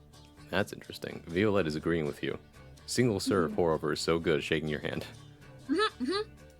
I love pour over coffee. It is one of my favorite ways to drink coffee if it's not espresso. I like espresso, but I find many places don't take the care of dialing in their espresso machine, so I don't care to drink it. Which I won't go into too much on dialing in your espresso machine, but just making sure it's not bitter or acidic or nasty or watered down or astringent, you know, like if you ever decide to own a coffee shop, just take a little more time. That's true. All I'm saying. Okay. What? Oh, there's 2 things I need to go before you go on. First is the rogue has a healing potion that does the same thing as the barbarians, a vorpal dagger that you have to choose before entering the dungeon, so to call a monster out before you go in, so it works a little differently. Ring of power, you defeat monsters 2 or less and add their strength to your HP, and then the health things, and then finally defeat monsters with strength 6 or more. So I'm gonna go ahead and take away the vorpal dagger. Okay. Your turn. Okay. And the second thing I was going to ask you is, how did you get into being, like, so cool about coffee? Do you want the short answer or the long answer? Does the long answer come with the story? Yes. I love stories. So I lived in Orlando briefly, and Oh. I'm comfortable saying it because I don't live there anymore. Mm-hmm. But I lived in Orlando briefly, and that was after I had worked at Starbucks briefly, so I knew that I was okay with coffee. But there was a local coffee shop that I lived literally several minutes away from. I would spend hours on hours on hours, and when I say hours, I mean 7+ hours there several times a week. Wow. Like from open until midday, like after lunch. And they had some of the best coffee that I've ever had. So I spent a lot of my time hanging out there drinking their coffee, and they had coffee books, like books about the process of brewing, roasting, growing, everything like that. They had books like on a little baby shelf that I'm assuming were just for display, but I took them and I read them. Oh my I god. read one coffee book cover to cover. It was a James Hoffmann World Atlas of Coffee book. And I read it because I was there. I was bored one day. and it just intrigued me so much. I don't know. It's very romanticized way of saying it, but I swear to God, when I finished that book and I looked up and looked around in the coffee store, I swear to God, it just everything made sense. Wow. Like not like universe secrets of the world made sense, but like the care that baristas and coffee artists put into their coffee and their craft to bring people a little bit closer together through a good drink, right? That's true. It made so much sense. I have a lot of respect for people who like are good at coffee craft. Not just in presentation, but even though like because the what do they call it, the latte arts, right? That's one thing, but people who can get the taste science down are also really impressive. I don't drink coffee, by the way, for the record. That's fine. But I do like the taste of the mocha, and the smell of coffee in the morning is just beautiful. Outside of that, though, yeah, no, coffee's great. I will order a frappuccino at Starbucks occasionally, but that's it. I used to be really pretentious about, people saying they liked like drinks like frappuccinos and really sweet drinks and stuff like that. But honestly, I feel like I mean, that's not really I feel coffee like anymore, but yeah. no, it is. I feel like an old sage when I say this, but Yes. what matters more than anything is the way that you feel when you drink it, right? That's true. Like if you're happy and you're content and you feel like it brings you a little bit closer to where you want to be, that's fine. That's all that matters. I love that. I especially love that because of the way I eat my chicken nuggets. Does eating your chicken nuggets bring you closer to where you want to be? Yeah, because I eat them without the sauce. Good. You know what? Good on you. I think it's your turn. Also, Okay. chat's going crazy again. Let's see. More sugar, please. There's a local donut shop that has absolutely nailed their espresso machine settings, and I'm low-key obsessed. Also, how many times have you had to correct people for saying espresso instead of espresso?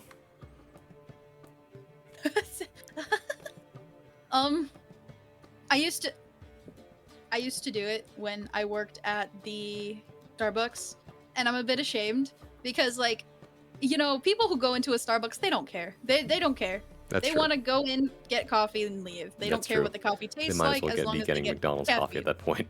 Yeah, like they don't care. So, when they ask for a double espresso over ice, at the time I would have been like, you want a double espresso over ice? Okay, I got you. But now I can't be bothered. I'm tired. I'm tired of it. Yep. Just let Whoa. people do their thing, I think. It's not worth our time. It's not worth our energy. Be wrong. Doing things that bring you joy? My goodness. I hate joy. Oh. Bah humbug. A religious experience, the enlightenment. Plain dry nuggies. Good for him. Good for him. More for you. Yeah, more Good sauce nuggets for you. don't need sauce. Louder for the people in the backspace, man. That's how I feel about a lot of foods, actually. He loves giving pleasure. So pleasure boy. What the hell did you call me? Not the All right, God. Let's okay, whose turn is it? I think it's your turn? my turn. Oh wait, no, you. Oh wait, did no, you take... I took away the potion. I think so. There are 3 cards in the dungeon, by the way. Okay. Cookies need milk is not a good cookie. Fuck Oreos. I mean, that's fair. Yeah. At the same time, though, I like drinking Oreos with milk. So that's its own experience. I'm not saying Oreo's a bad cookie. I'm just saying I like eating my Oreos with milk. That being said, I don't like Oreos without milk. Me neither. That's just how it is. Yum drugs, god damn it, get out of here. Coffee recommendations that I can give people, though. I think I was mostly thinking about beginners when I said this question. Like if you wanted getting into like making your own coffee or trying something that's different from run into the store and get some. What would you say is a good beginner coffee? If you're not spending money and you just want to try something different, I like to replace simple syrup in my lattes with honey. Oh. Put honey in your coffee. Put honey in your coffee. Wait, this is kind of a crazy thought. You will thank me. It is my favorite. I swear to God, my favorite thing to drink. There was a coffee at the coffee place that I used to go to. It was a cold brew with oat milk and honey. This is good. It was Yeah. so good. It was so good. Now you Or make me maple want. syrup. Put maple syrup in your coffee too. Now you're speaking my language. Maple syrup is so yummy in coffee. It's so delicious. I'm curious now because normally I only ever see people put like creamer or straight up like some or condensed milk. That's what it is. Actually, Mhm. Vietnamese coffee Like is what Viet coffee, yeah. Viet coffee is actually what I grew up with. I love Vietnamese Because coffee. my parents at the time, well, they don't do it anymore because it takes so long. But they used to make Mhm. Vietnamese drip coffee at home, where they'd Yeah. have the little thing, and they'd have the grind up beans in there, and then they pop the hot water would just drip through into the cup, and eventually it would just be ready to go, right? Yes. There are some coffees that you need better you need older beans for. I've noticed that Fin coffee doesn't take fresh beans well because the weight that you put down on the fin, right, to hold the coffee beans down while you're pouring water over it, as fresh coffee beans are exposed to water, they expand. And if you put fresh coffee beans in a fin with the weight on it, it'll just tip the fin over, or it'll tip the weight over, and you'll get terrible tasting coffee. So I have a little cup of Cafe Du Monde, like especially for Fin coffee. Wow, your knowledgeable brain impresses me. It's trial and error, as well as like I have so many books. I'll actually send a picture in like IRL chat or wherever of my collection of books about coffee at some Wow. point. That's cool. Sorry, I read Column's most recent message. I'm not gonna read that one out loud. They're right, but it's just funny to think about. Just staring at a McNugget like this. Oh, this McNugget is so sad and bland. If only there was something we could do. Keeps eating dry nugget. I like eating the dry nugget. That's the difference. It's like, man, this nugget's amazing. Doesn't need anything, right? Meanwhile, you guys can have your like honey barbecue. You can have your like sweet and sour barbecue, tangy, whatever you want. Your Szechuan and your limited time exclusive ones. Honey and coffee. You have a big fan of the chat now. Have you tried putting peanut butter in coffee? Or sorry, no, butter, not peanut butter. I know you hate peanut butter. Just so butter. I don't know about butter in coffee. I feel like that might be pushing it. I know it's a thing people do. I've never tried it. Like, would it even break up enough? I don't know. I think it's supposed to cut the bitterness of coffee. But if you don't drink bitter coffee, you don't need it. That's true. Honey coffee is new to me. It's new to me too. Maple syrup coffee is so good. Mm-hmm. If you want, I was gonna give another option. If you want a cheap way to start making coffee, I would just say start buying fresher beans. Start buying beans from your local coffee shops instead of, getting Folgers in your cup brand. I know. They have such a catchy theme song. I know. I hate it. I hate the catchiness. I know.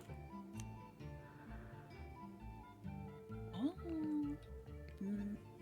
In you go. I'm gonna pass. Okay. Go ahead and reveal the I cards. think I might die. Maybe. Alright, so he's dead because of the Ring of Power. You add 2 to health. You have 7 health. Invisibility Cloak. You defeat it. You He's sneak past dead. Okay, or not dead. He's Alright, gone. Also gone. And then finally, another Him. one. You were at so 3 plus 5 is so. So I'm at 5. Yep. And now there's one more. Dead. Ah, I got it. Wow. And don't forget the ring adds to the HP pool. Oh, add their total strength to your HP. Oh. Yeah, so you also heal off of it. It's pretty good. Oh. All right, doing pretty well for yourself. Let's see if you can keep it I like up. the rogue. The rogue is very fun. Yeah. Very bad at dealing with like middle numbers, but fantastic at dealing with everything else. Yeah. Ooh. Let's see. I do have a question for you. Yes. Is there a coffee that you've been wanting to try? Like a method of making coffee, or like a drink that sounds really good, but like you haven't had like the confidence to work up to it? I want to experience the drip Vietnamese coffee with condensed milk that my parents used to make. I've not smelled it in a long, long morning. Have you not had it before? Or like, did you just... I only ever smelled it. I never got to try it. Mhm. But I was from gonna what I say- understand, it's very strong. I was gonna say, I feel like it's one of those things where, you know, maybe like Viet parents would have given their kids like more condensed milk and less coffee. Kind of like my grandma. Okay. She would give us coffee like as kids, not like toddlers, but like as kids. But she would just a little bit of coffee, a whole lot of milk, right? And that's like how she introduced us to like the taste. I did not like coffee, so I didn't drink it. Sorry, my chat is saying dumb Brought us things. no drip? No drip? No drip coffee. No drip. Oh my god. But yeah, your grandma Oh. gave you coffee. Yeah, like it's the same thing as giving a kid soda. It's just way more potent. That's true. Oh my god. Just more get, milk. Get than them, get them anything in else, when they're young. though. But yeah, I actually didn't like the taste of coffee until I was like 19, 18 or 19. I see. It's really, really sad. Oh yeah. For the record, I tried a pumpkin spice latte. I don't see what the hype is about. It's all right. Well, also I had it alright. cold, so maybe that's another reason why it's bad. Like I'm not sure if it was supposed to be hot or cold. They're all right. I think there are better options for seasonal drinks. I'm a bigger fan of ciders and chai. I do like cider. Yeah. And chai in the like fall month. Warm cider on a cold day is a very nice Mhm. experience. I The used apple to- and cinnamon. Oh my god. If you're a Starbucks fan, I'll tell you this now. Cider and a little bit of caramel. Caramel apple cider. I can already see it working. Tastes like an apple pie. Oh, heck yeah. Sorry, I was caught between heck and fuck. Giggity, hello, welcome in. Sorry. Fuck yeah. Heck yeah. Wow, wait, that's a beautiful word. We should use that one instead. Twitch and YouTube can't get on our ass about this one. All right, are you ready for your next question? Yes. I All also right. think I went last, so after that, you go. Gotcha. So, question number 6. Your taste in music has always been absolutely fire. What are some go-to artists, songs, or genres that you would point other people to? Video game. Oh, of course. I'm always a big fan of video game music. Right now, I'm really obsessed with the Hades soundtrack. That one has a lot of bangers. Hades soundtrack is amazing. It is. It's so good. Like Darren Korb has such a talented voice and such a his brain works in ways that I could never even Right. think of working. And he has written apple cider. But if it's not video game OST, Yeah, I think all of what was the studio that did Hades again? Big Giant. Wait, Supergiant. Supergiant. Sorry. Mhm. Supergiant Games has always made amazing music. Like I remember playing. I played the Bastion. That was the first video Supergiant game I played. Is that the one with the song about Eppley? It's the song with the gonna build that wall. Yes. Yes.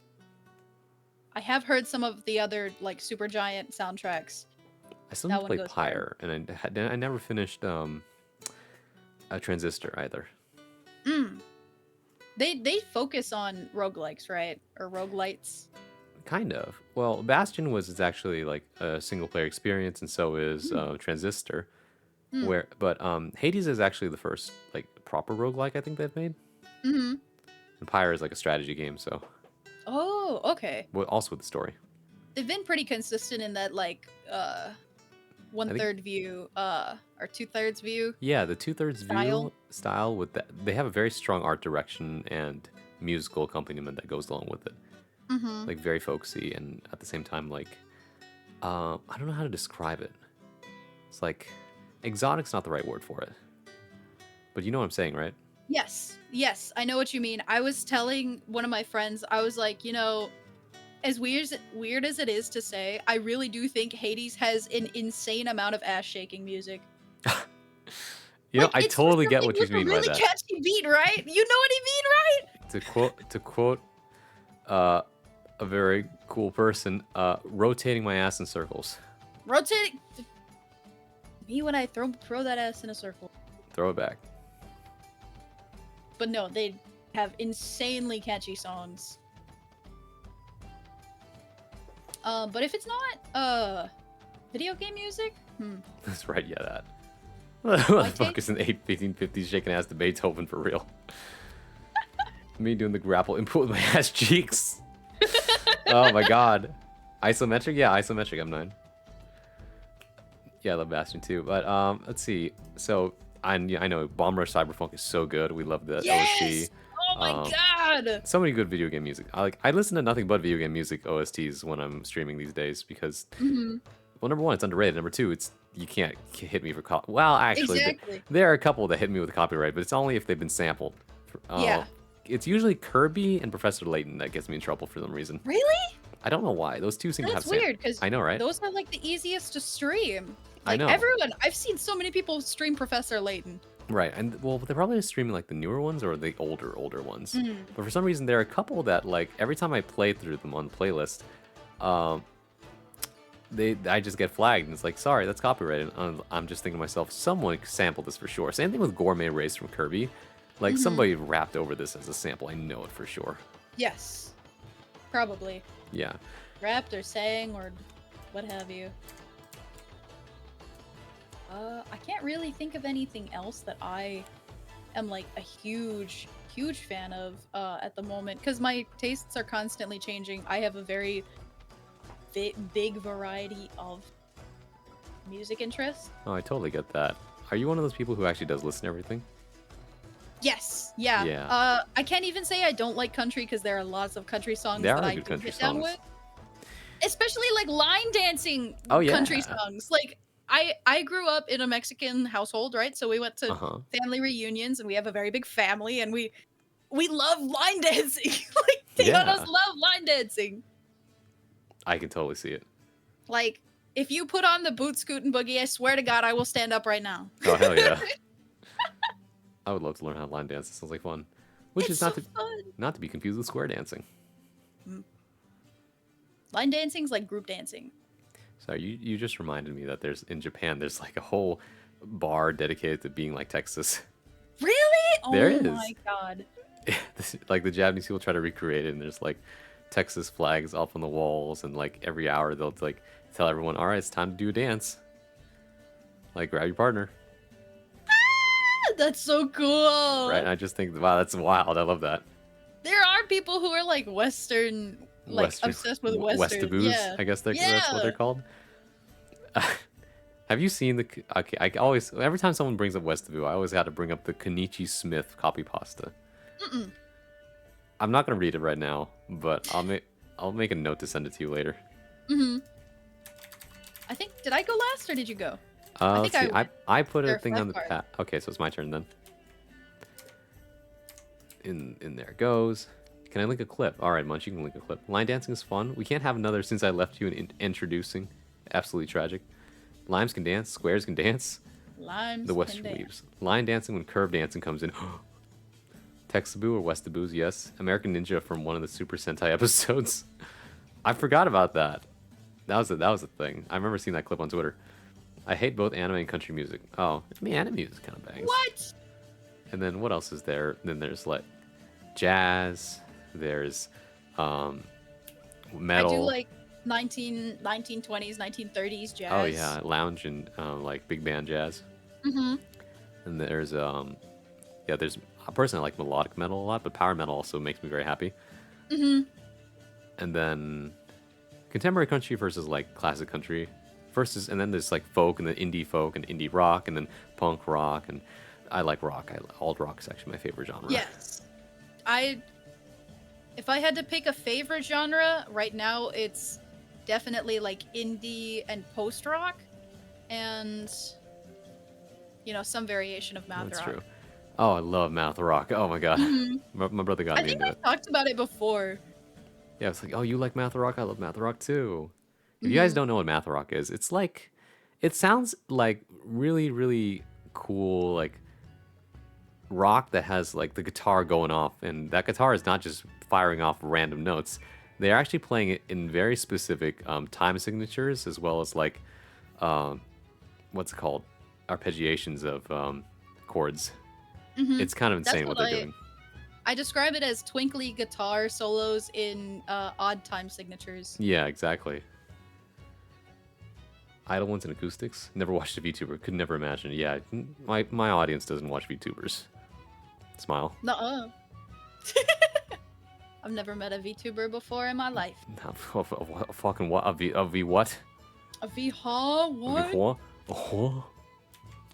Bobby, what you listen to that? God dang, Bobby. The potion. Yeah, all right. I'll take a card. This is going in the pile. Okay. I believe Yeah, in that 1117 time signature I see. Oh god. All right. Are there any other genres I'm thinking of that sometimes go underlooked? Oh yeah, shout out to my EDM lovers. I learned to appreciate it after my brother got into it again. Because he went to a rave and it was like, yeah, that's awesome, bro. You should try it. And I'm like, I have some friends who are like very big on EDM right now. It's not my favorite genre, but it's definitely like I will listen to it and enjoy it if it's Yeah. on. Right? There's, like- Especially drum and bass like jungle. oh yeah, oh jungle, drum and bass, and then there's like house music and trance, right? And then dubstep has its place, I guess. I guess. Like I don't know, it's all very interesting. And then and we can't forget about pop lovers. Pop music is usually basic, but you know. Oh, I made a grave error. Well, into the deck it goes. That All well, right. your turn. Does that force me to? Nope. It says you can't No? draw, so then you have to pass. So it's my turn. Oh, okay. I might be dead. Vorpal Dagger. I call out the golems. Okay. So fives. All Oh, the okay. fives That's die. smart. That's smart. Okay. Okay, take 3. So you only have to worry about 5 health. fours. Yes, 3s and 4s. Yeah, threes and fours. Invisibility cloak. Uh-huh. Okay. Dead. Now I'm three, at 6 health. 8? 6? Okay. Dies the Vorpal Dagger. Cloak. Uh-huh. 7 health. Mm-hmm. I'm at 3 health. 3 health. Mm-hmm. I'm at 5 health. I'm at 7 health. I'm at 4 health. Cloak. Let's go! Nice! Oh, Rogue. Dang. I love the Rogue. Oh my god, it had to be in that order Rogue was too. kind of busted. Ow! Gold fan, congratulations. This ain't gold, is it? It is gold. I love candy music. Candy music, hold on. Can you specify? It's another gold, yeah. Who could It ever? is another goal. I'm going to a VTuber convention again this year. Not just a VTuber, the Are you doing VTuber convention. Kawakan again? No, I'm going Offkai. Oh wait, not Kawakan. That was Miranda. Really sweet What am candy I- pop. Oh, I see. Oh, you know what? I think I know what you're talking about then. Yeah, it's fun to listen to too. Hmm. Like, so excited for Offkai. It's the VTuber convention. Do you know about it? I do. You went last year, and I had a few people I know who went. I'm just Yep. poor and I can't go. I understand. Maybe one day. Hmm. I'd like to go to Evo before I do anything else, though. Oh yeah, I I am want to going. go To, to experience it. I am going to Evo this year. Really? I am. Are you? Atlanta. I don't know. Well, it's not too late. That's true. But I have to save up to move out, so it might not be this year. Oh, okay. Yeah, son, didn't you go? Still on the Think fence so, about Offkai right? myself.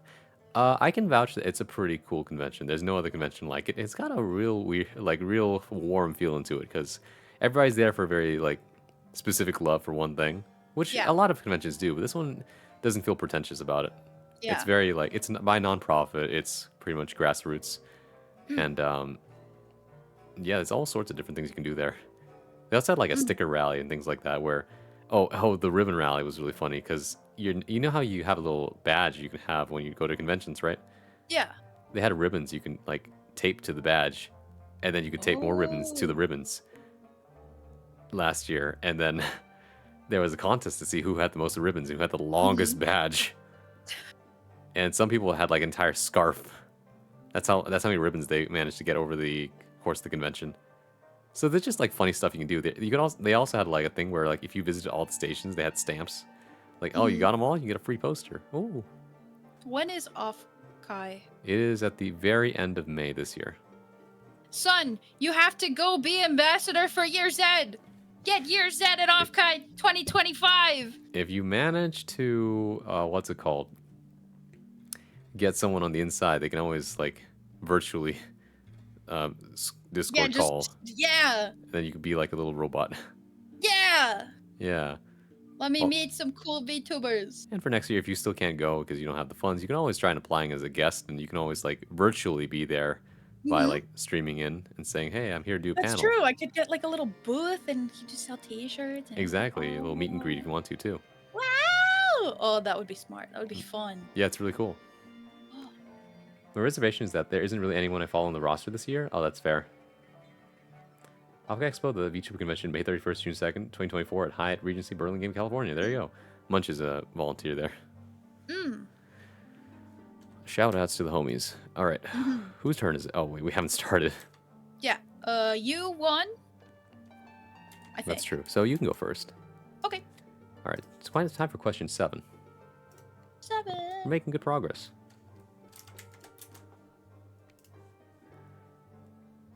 Ah, this one is a... I'm not sure what to make of this one, but I wanted to ask it anyway. I've heard, or I remember, you're interested in voice acting. Do you have any go-to voices that you like to do to show off your range? No.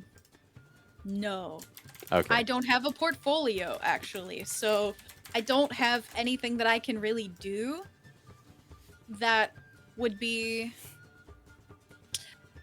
I guess to put it in terms of, I haven't developed a roster, right? Oh, I see. Of voices. That's fair. I mean, Or your like voice... a bank of voices. To be fair, your voice by itself is already pretty great.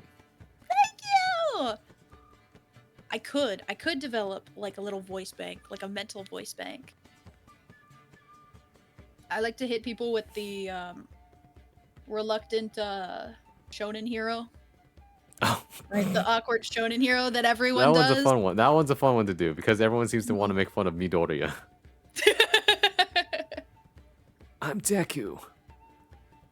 I'm gonna be a hero. I know that I can beat you. I know that I'm better. Don't talk to me. You're trash like all the rest of them. I feel like the anime voice acting is so funny to do. But yeah, I guess what made you want to get into it in the first place? I have a knack for parroting things, and I parrot like nobody's business. Oh. And I don't know if it stems from like autism or something else, but if I hear it, I want to repeat it, you know? If it's something that I think is funny, I want to repeat it until I can do it efficiently. This is actually And that's so why I can do Yeah. the Family Guy Lois impression. Oh, you can. Yeah. It's like, Peter, the horse is here. I can't do that one. I can only say Peter. And Yeah. I hate doing it because everyone's like, "Oh my God, Zed, do the voice." Yeah, it's like that one. It's like that one scene from The Simpsons. Like, come on, Bart, say the line. Say the line. No, literally. It's like, no, I don't want. It means you need another impression. But you know, talking about voice acting though, because it's something I'd like to do too. But I don't know. Well, but portfolio is coming along because I realize I have a lot of voices in the back pocket. You know, you do a lot of things when you got a lot of time on your hands sometimes. Yeah, that's true. What kind of voices do you like doing most? Oh, snooty voices like the James from Pokemon is very fun, or Pegasus from Yu-Gi-Oh. I think Wait, a James voice would be really funny from you. Oh my God. Have you not heard my impression? No. Let's see. What does James sound like again? He says, "I'm James from Team Rocket." Oh, like Sungwon Cho in Big Top Burger. Yeah. Oh, yeah. That's right. That's a fun voice to do. And James he's always very kooky and but also like haughty. It's sometimes like, "Meow, Have you seen my bottle caps? That's really good. Right? Stuff like that. Uh, Oh most my god. my voices are pretty like on par with my favorite voice actor is Eric Stewart, who does the voice Mhm. of, well, most famously Brock and James from Pokemon and Kaiba from Yu-Gi-Oh. Mhm. Although I can also do like a decent Pegasus impression. Those are the at the top of my head, and then I can just make stuff up as I go along. King Dragon sends his regards. That's a fun one to do. So dope. It's I think just I went last, by the oh way. yeah. I think the thing about voice acting, well, two things, right? Number one is everyone has a voice you can voice act with. It's just a matter of training Mhm. it. It's the same thing as singing, right? The more you do Mhm. it, the better you get at it, Yeah. That is true. right? I'm gonna take away the ring. You Ah, can't do that. ooh, now things get Oh, interesting. how things are funny. God damn it. I've ruined your plans. Did ruin my plans. What about yeah. Hmm.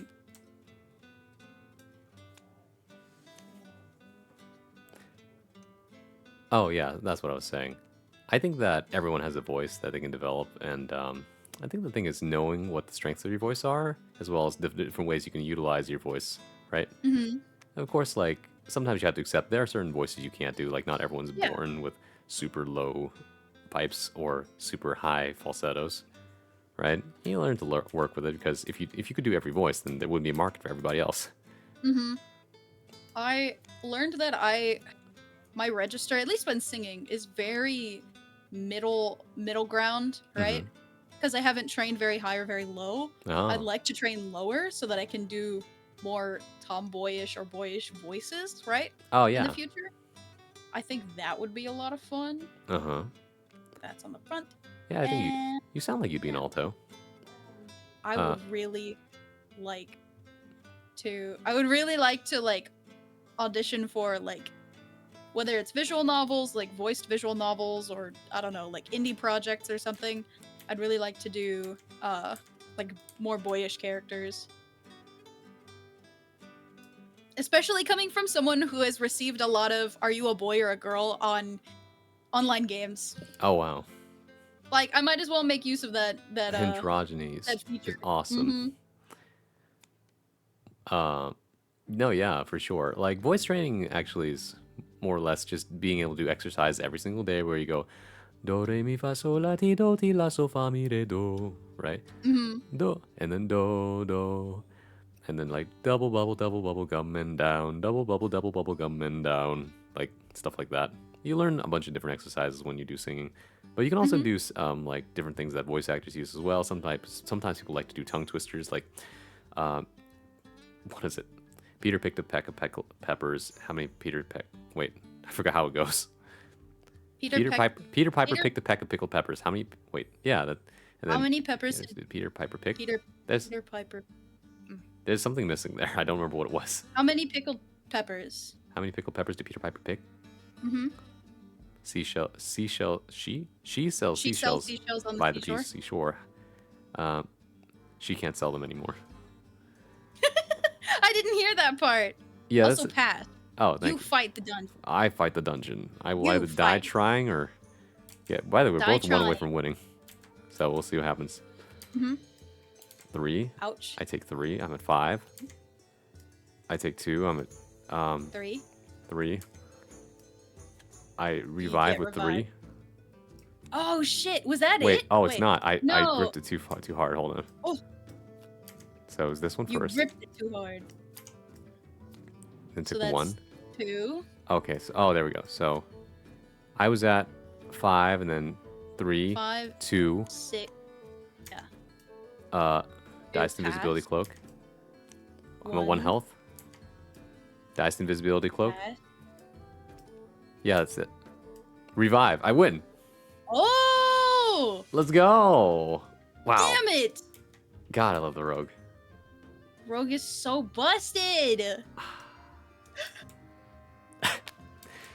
It was stacked in my favor. We have one more deck to play through, though.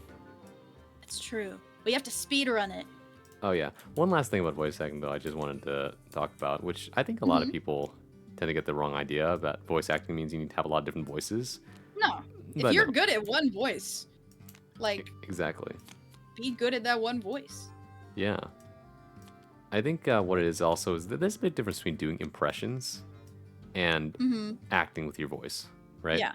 Big tip I got is that um, the reason why anime voice actors sound so over the top sometimes is because they can't people at home can't see your actions, they can't see your body Yeah. or whatever, so you have to literally overact with your voice in order to like really Mhm. get the emotion and impression You have to across. overcompensate. Exactly. That's why they go like Midoriya Bakugo Naruto Sasuke. Oh hey Pom, are you a boy or a girl? I'm whatever Are you gender a that boy fits the or joke a girl? better. Impressive. All right. You won. I'm going first. Yes, you may. This is the warrior, by the way. The warrior is actually also very straightforward. I love playing this deck as a beginner deck, but in this case, this is our last deck. So Uh-huh. he has armor, he has health. The Vorpal Sword works the same way as the Vorpal Dagger. You have to choose before entering the dungeon. Mm-hmm. Dragon Spirit specifically just defeats the dragon. Then you have a torch and you have the Holy Grail. Okay. That's it. Okay, time for the next question. But yeah, I look. Oh, I've never heard you sing, but I think you could easily voice act and do both of those things. So I think you have a knack for it. Thank you. I think you I have an ear. I do like to sing. I just don't. I haven't had like a karaoke stream in a really long time. Maybe it's a sub I'm goal. running out of songs. True, I'm running out of songs to sing because I sing the same ones over and over. Because I have one taste in music, Oh, like that I sing like oh, really? outwardly, right? Yeah. Well, I mean, when you listen to math rock, that's true. half of it's instrumental. Well, I guess there's always Tricot, Trico. Trico, oh god, You can learn theirs. that's true. I think my favorite Trico song is Oyasumi.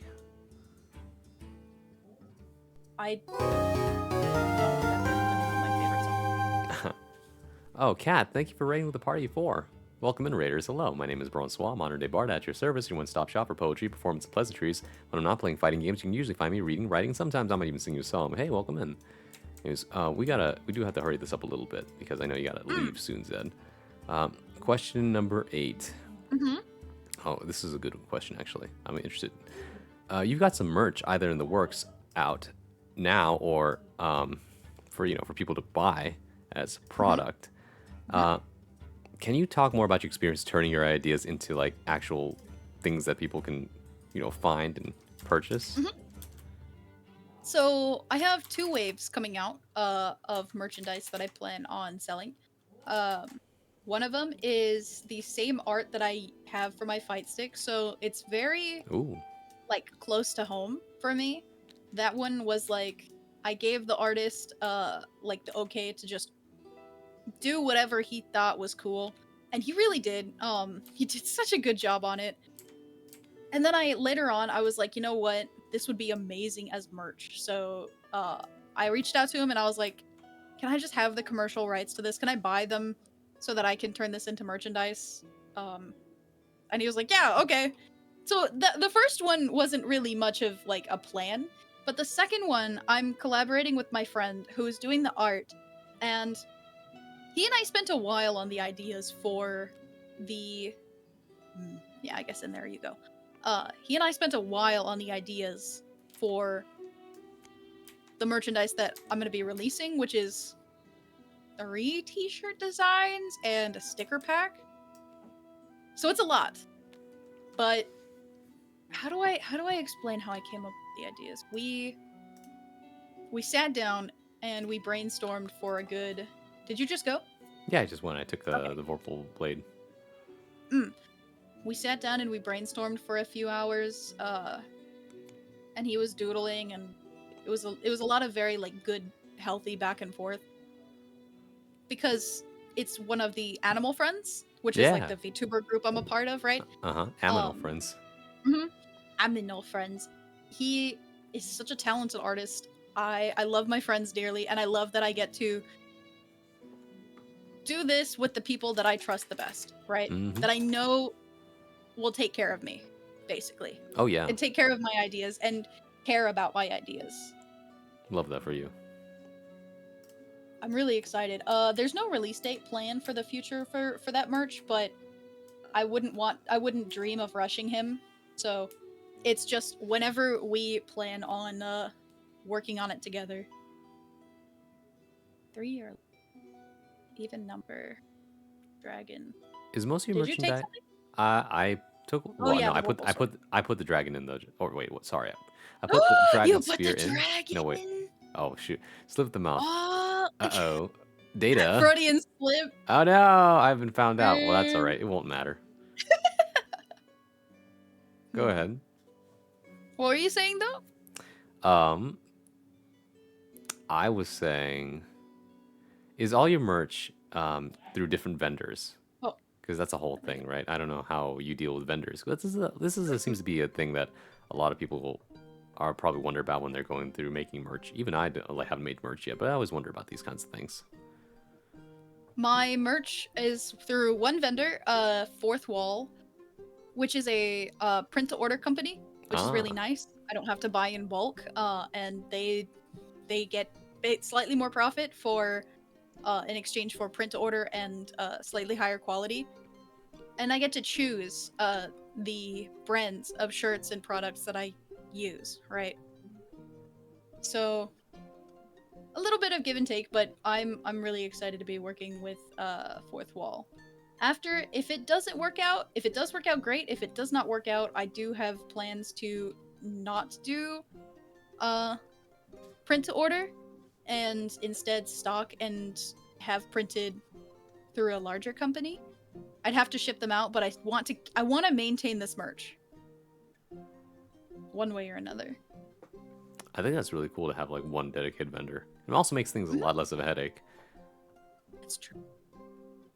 And I don't know. The only merch I know you have out right now is a candle. That's true, and that one is not me. It's like the candle company, right? I do get profits from it, but it's not my merchandise, Yes. right? I think that print to order is like a really good system. The only drawback is that for the consumer, they do have to pay a little more out of pocket because you have to print to order, right? Yeah. But I think overall it works better, especially if you guarantee, nice quality. Candle company, yeah. Zed has her own candle. Fun enough. It smells like blackberry incense, which is so delicious. It smells so good. And it's called Midnight Arcade, isn't it? I remembered it correctly. Let's go. I have it. Still haven't finished burning mine because I like to savor it. It smells amazing. It smells like the it's weird, but it smells like the perfume that I used to use. Oh. I still do use it every once in a while, but the nozzle broke. Like the what do they call that? The atomizer on the squeezy thing broke, so I can't use the perfume anymore. Oh. You can't just dab it, like open up the bottle and just... It's too strong. Oh. Yikes. Did you go or did I go? There are 6 cards in this deck.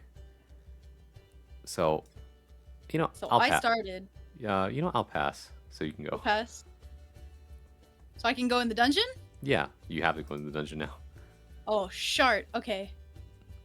Okay. But yeah, so your future merch ideas are, you said fight stick art. That is the torch. Well, yeah, the fight stick art is going to be That is the dragon Goodbye, spear. dragon. The fight stick art's gonna be a a desk mat. Oh wow. Maybe I'll release it as a print in the future. That's the torch. 3 or less. That's the 3 torch. or less. That's the torch. Yeah.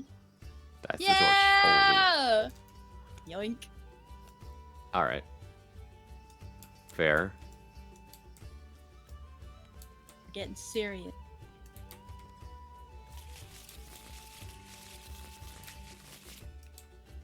this is the final tiebreaker round. I just want to remind everyone that. Mm-hmm. It's for really all the marbles this time. Marbles on stream. Marbles on stream and Okay. off stream. We're getting into the last few questions here. But let's see. What new things do you want to try doing in the future as a VTuber? Hand cam streams. I've Okay. always wanted to do a hand cam stream. I want to do a hand cam stream. I want to do a workout stream. Oh, I wow. want to. What do I want How to do? you gonna do a workout stream? I don't know. Ring I'll Fit figure Adventure, that I out. guess. Like Ring Fit. That's fair. By the way, in case you're wondering, I have to do. I owe 2 IRL streams still. Woohoo! Haven't Because, you already done one? well, I did one, but it didn't really work as well as I wanted it to. Because I thought it looked kind of dumb. That one was the dance stream, and then I also have to make a pillow fort. Pillow fort? Yeah, these goals are over a year in the making at this point. Oh my god. Also, since I won, you go. Right. Was there any other merch you mentioned? Because you said you had the you had the desk mat and there was something else. Wasn't there? T-shirt. T-shirt, right? T-shirts are gonna be in the second wave, and then sticker pack's gonna be in the second wave. Okay, these are amazing. I'm super excited. Hell yeah. I love stickers. I'm actually a bit obsessed with stickers. I have. Yeah, have you ever heard of the label, like the company B-side label? I feel like I have. I think it's a Japanese sticker company, and they do a lot of collaborations with like games and stuff like that. And I have I think it's a Nargacuga. Oh, I love Monster Hunter. I forgot. You also love Monster Hunter.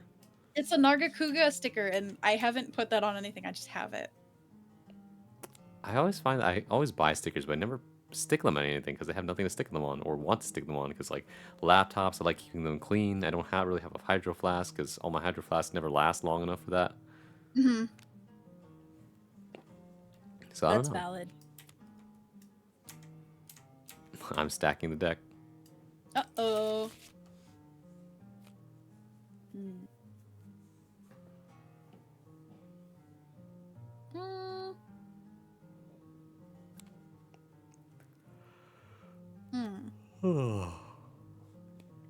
All right. So you said hand cam streams, workout streams. Those are exciting Anything though. else? I love how they're both more IRL focused. Because I know that there was a period of time where you were wondering whether or not VTubing was for you. I don't know if I'll do like a chem of like the workout stream if I decide to do Ring Fit, but if I do, it'll be like I'll have to like clear off a space because I'm in a very small space right now. I'll have to like find a good place to like stream it, right? Then I'll have to figure out how I'm going to like preserve my identity. Yeah. It's either that or you just simply have only the model on stream. That's true. I could get a 3D model with full body tracking and work out in VR chat. You know, the funny thing about that is that it's apparently the technology is getting more and more affordable. And also less and less cumbersome too. Hey, the king. Yeah. I want Braun in a ring fit. Cameo head pat. Thank you for the head pat. But yeah, okay. Whose turn is it? Yours, I think. Okay. In the dungeon it goes. Your turn. Pass. Okay. My turn.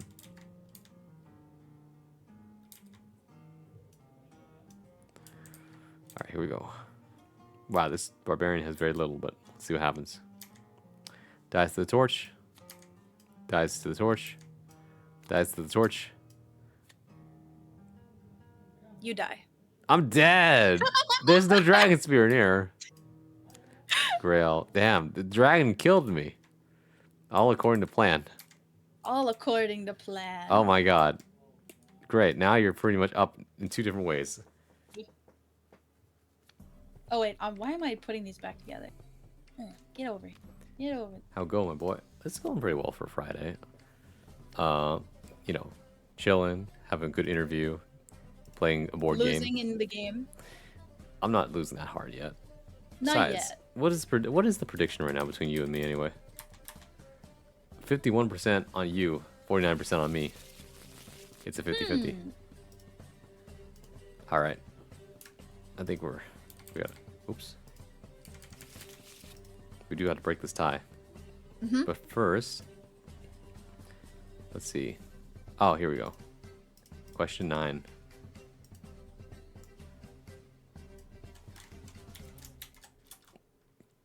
What piece of advice would you give people who want to try VTubing or entering any other creative endeavor? Don't focus on a hard start and actually stream. Good points. Don't focus on getting everything perfect, because it will.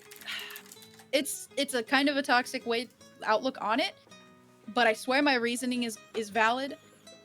It will feel less genuine in the long run if you meticulously take the painstaking time to piece every part of the puzzle together the exact way that you want it to be portrayed. Yes, that's amazing, but it also it affects how people see you. Like your first impressions matter, yes, but you also want people to see you're human, right? It's true. No VTuber is exactly who they are, you know? Like you are not, I'm sorry to say, you are not a true cartoon. You are a person. And some people like seeing that. And the people who matter in your streams and in your community will be okay with that. Will be okay with you not being a genuine anime character 100% of the time. Yep. You said at the very beginning, right? Like you did VTubing because you didn't really like face cam streams or watching streamers in general, but you thought that the concept of a VTuber just really cool and interesting. Yeah. I didn't have a super strong or super meticulous start. I bought the Neezy model and my tracking was scuffed in the beginning. I had a webcam instead of an iPhone. Yeah. My tracking was terrible, my mic was awful, but things got better. Yeah, you know? exactly. Upgrades, just like a video game. Upgrades, people. Real life video game upgrade. Exactly. Right? Yeah, it's just like I like to quote Takahata 101 when he says VTubing is just streaming with extra steps. And I also believe that you're right, it's just a logical evolution of like DeviantArt OCs. Yeah. And well, you know, people represent themselves with avatars all the time, doing their profile pictures and whatnot. You know, so if you're not using your actual face, then usually you're being someone else, and that's cool too. The difference is that back then you just have a static picture or like a little like reactive PNG, and now we have just moving models with more technology, and it's really cool. That's advice I need to hear. I can never settle or feel satisfied with any design concept lore because it didn't seem to encapsulate me. Yeah, it takes time to figure out what you want sometimes. I couldn't really connect what I think I am to how others see I am. Yeah. As far as I am in my VTubing journey, I still don't have my lore and, you know, my like aspects of who I want to be on stream figured out. I constantly change my stream, like what I want to stream. I didn't start coding until the beginning of the semester. I didn't start learning guitar until the beginning of this year. I didn't start playing fighting games until I had already been streaming for a year and a half. Oh, you have been at this for a while, huh? Mm-hmm. You've been streaming for 2 years. 2 years. My year-long or 2-year anniversary is today. Wow! Congratulations! What? You're not streaming on your anniversary? No, because I have a subathon. Oh yeah. This is like my week. Yeah, that's right. Your dead week and all that. Because I had midterms. Well, isn't it great that you're here to advertise that? Sorry, I didn't mean to. No, and actually, it works out because I always use this as a platform for people to like shout out whatever they want to shout out, which is great. But yeah, really nice too. Yeah, and thank you for the advice as always. It's great. People should just stream. Just press the go live button. Do what you got to do. Exactly. And also figure out, I mean, you don't have to figure out exactly what it is you want, but I think it's useful to look at what other people are doing, see what you like about why you go to those streams, right? Like what works for them? Why do you like that as a viewer? And if you want to stream, then why not try and incorporate that, right? Yeah. If you notice you like their audio, then figure out more stuff about audio. If you like their vibes or like the overlays, then go invest in overlays. By the way, I'm just saying, graphic UI is just so important. Like apparently, like the reason Persona's UI is so good is because they pay their graphic designers just as much as the programmers do, or something like that, Good. which is good Mm-hmm. because God, that stuff is so stylish. Mm-hmm. Like I could spend all day in the pause menu, or just looking at Persona it. is like, I don't play Persona, by the way, but I like no, but watching it, other like, people play Persona. yeah, it's beautiful. Right? Self promotion.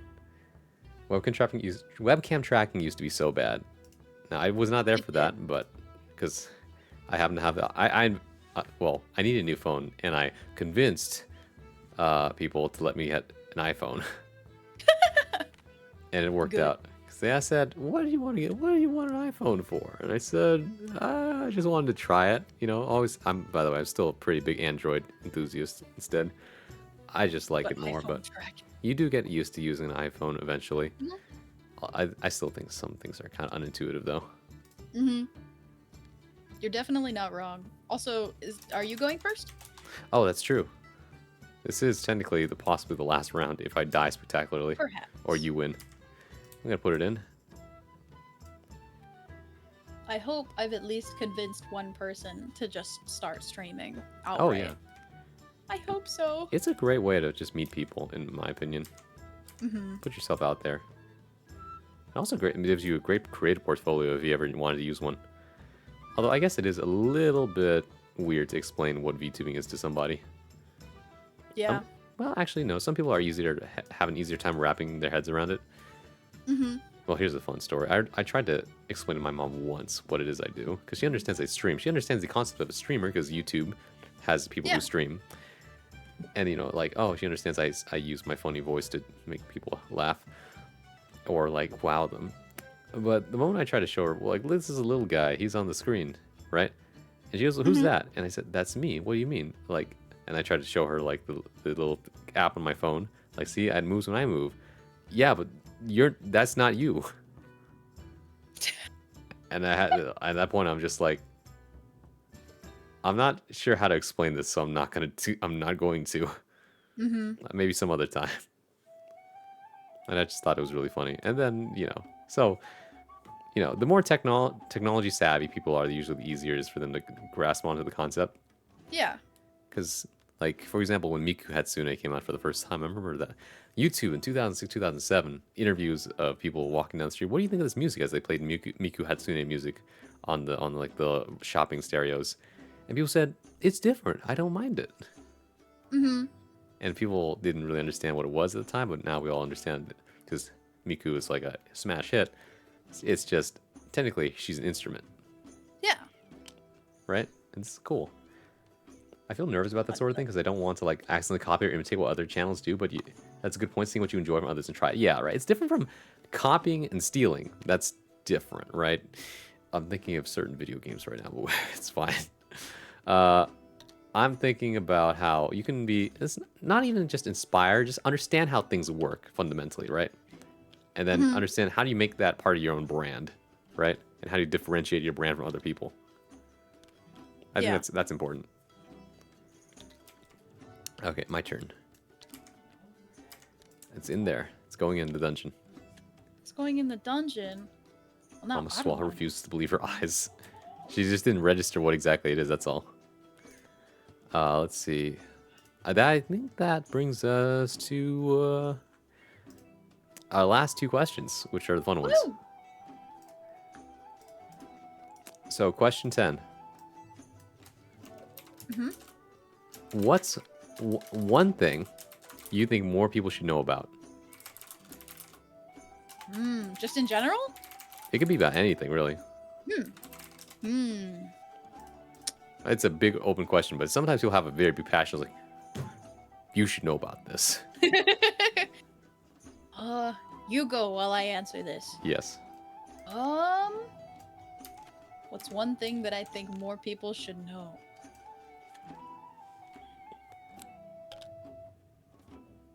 I think more people should know about the... Oh my god, this is a hard one! Almost Swallow's precious love her when you tell stories about her.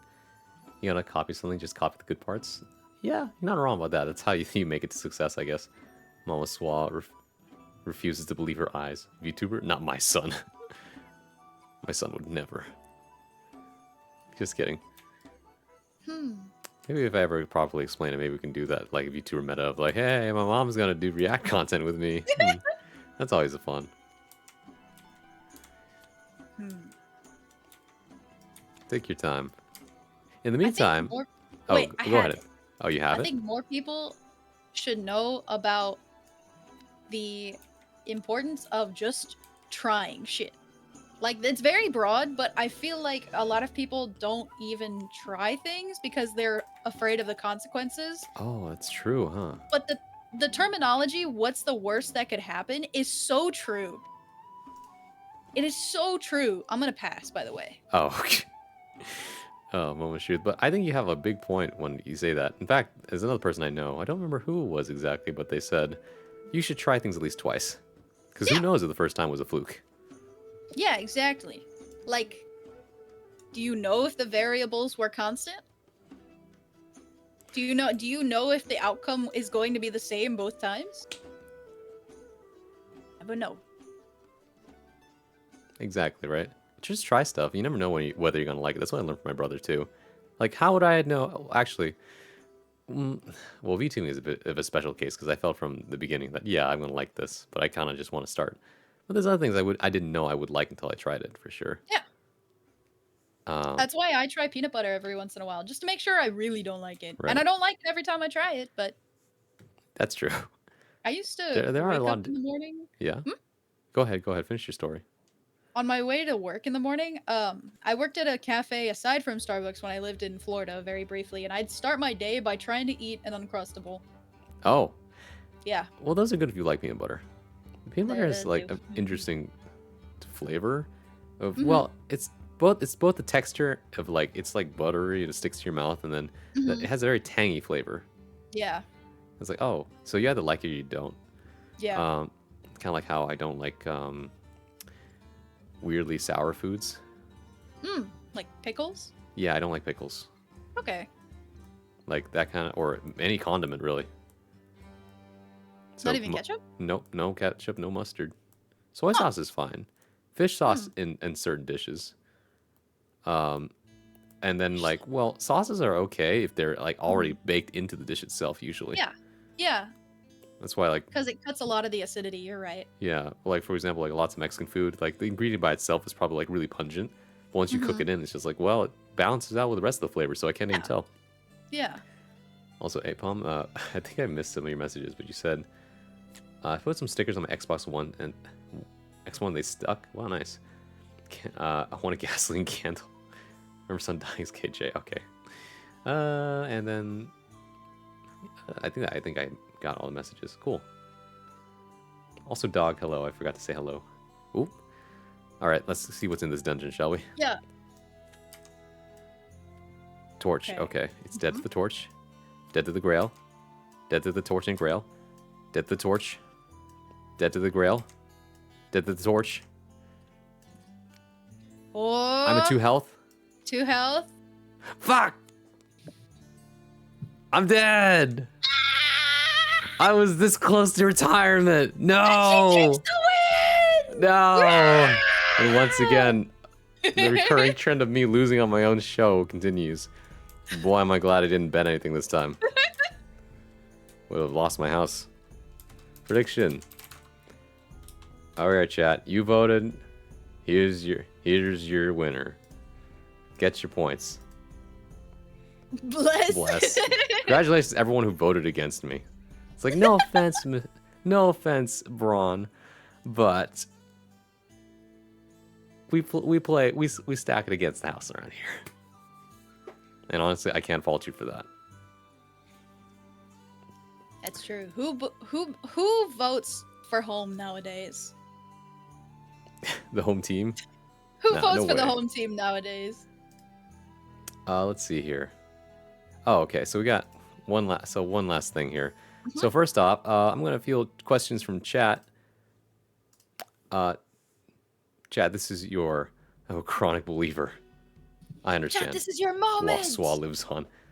El Swa. You You guys don't have access to this. This is a tier 2 emote. You guys have access to this one. Abandoned. I mean, some people were like, wait. why? Well, I had to have like tier 2 and tier 3 emotes because some people have like tier 3. So I'm just like, yeah, I got to make something. So this is what this is my tier 3 emote actually. Nice. For good reason. Like, I don't want people spamming that. Not my King Swallow. The people who pay that much, like at that point, at least deserve that smug ass emote. That's Not my fair. King Swallow. Deserve but- the right to spam. Yes, but Chad, if you have any questions for Zed, please put them in the chat so that we can read them. Otherwise, though, I'm not sure if there was anything else in your mind. But congratulations on winning. Thank you. We played through every single deck incredibly. And we're pretty on time, too. You said 10:30. We're past that, unfortunately, but That's fine. like we're about to wrap up here and raid out. Chat, I want to answer your questions. Ask me something. How's the weather? How's Texas? Is Texas disgusting? Do we ride horses to work? I do know one thing about Texas, and it's that everything is super far away from each other, so you actually do have to drive everywhere. Oh my god, yes. Oh, what is a precious moment you had doing VTubing?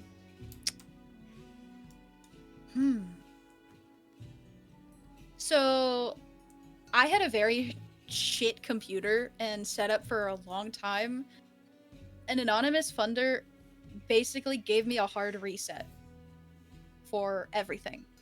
They gave me a good streaming computer and a good microphone and a good Wow. headset, and it changed the trajectory of my stream. Okay. I would not be where I am without them. I don't know who it is still, but it changed my life. Like, honestly, it changed how I perceive content creation Mm-hmm. and my drive towards it. You know? Like, I use it every day. I use everything every time I stream. I was very lucky. But I also feel like it gave me the incentive that I need to work really, really hard for the things that I want to accomplish in stream. That's really sweet. That's like someone took a chance on you, and you're really living up to it. I cried for several days. Cried for several days. That's amazing. You deserve it too. You're so incredible. I'm. It's hard to talk about because I do get emotional like very easily, Mhm. but Don't worry, you're not the only one. but it was a really special moment. I don't know. You're just, I hate to follow this up with that, but your second question is, do you like bread? I do. I love bread. My Bread is great. favorite bread is olive bread or Oh, interesting. focaccia. Oh, I've tried olive bread, but I feel like you have to eat it with something else. You can't You just do, eat it. yes. Like, I don't know, olives are interesting in that I can't eat them by themselves. Mm-hmm.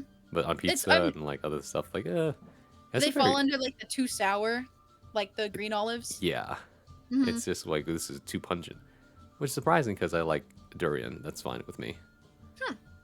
Well, though durian isn't sour. It's what's it called? It's sweet. Yeah. Huh. Get well soon. When milk is added to cereal, is it a beverage, broth, or sauce? A soup. Cereal. So the milk in cereal is a broth, in my opinion. A broth is without fixings, but milk that used to have cereal in it is a broth. Oh, that's true. You're right. Like if you ate all the cereal from like Cocoa Pebbles milk, right? Yes. Then it's broth. You have Cocoa Puffs broth. You have Cocoa Puffs broth. And then when you freshly poured it, it's a soup. I don't like olives. Yucky. Okay, understandable. I don't like them that much either. But, well, I don't know. If it's like I said, if it's baked in with everything else, then I can barely like detect it. Mm-hmm. Olives, straight up olive pizza though is just weird. 'Cause, I don't know. I used to think they were little tires when I was like a kid. I was like, wow, they're like little racetrack wheels on my pizza. Cool. I liked them because they tasted like pennies. Is that weird? No, I was thinking the same thing. It's like it has some weird metallic taste to it. I can never Yeah, figure out. Now I have a liked it. comparison.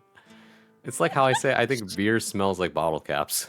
No, you're right. You're right. Beer Right? has like a weird astringent metal taste. Yeah, and that's why I just can't get behind it. And I'm just thinking like, no, I'm not. I don't think Mhm. so. Used to live, yeah. Violette used to live in Texas. I'm not sure what to get well soon. Did you say you were sick? No, I just am Texan. Oh, my bad. What is the airspeed velocity of an unladen swallow? What the? 0. Okay. Swallows prefer to be grounded. Hence the one on Ron's shoulder. I've not seen it move once. Actually, wait. I wasn't sure if you're making things up because I remember swallows actually like are really good at flying. Except for But this do they guy. like it? That's true. Except, Well, yeah. except for this guy. Mm-hmm. His fat ass on my shoulder. His fat ass. Makes a soup or sauce. That's true. Wait, sauce? I don't know if I'd say. No, not sauce. Sauce not a has sauce sauce. consistency. Exactly. Plus, like, it has the ratio of milk would have to be way He less. have the best zero physics. It's true. He has the jiggle physics of a boob. Condensed milk is a sauce. That's if you true. made cereal That's true. with condensed milk, that's a sauce. Although that is very weird to eat. Mm-hmm. It's very, very strange. Bronchitis eating something beep beep beep. Give hat? Alright. You know I can give the bird a hat. Yeah. There And he goes. booby is also a bird. Hat acquired. Coincidence. Eating not. A booby is a bird. Okay, I think we're out of questions from chat. Which, that means that I have one last question for you. Mm-hmm. And that is... Where can people find you? You can find me on Twitch. I'm basically exclusively on Twitch now. Twitch and sometimes Twitter. I don't tweet as often as I used to, but I am live very often. And this next week, you can find me on Twitch every single day of the week because I'm having a subathon! Yeah! Yeah! It's very strange. A lot of my friends are having subathons right now.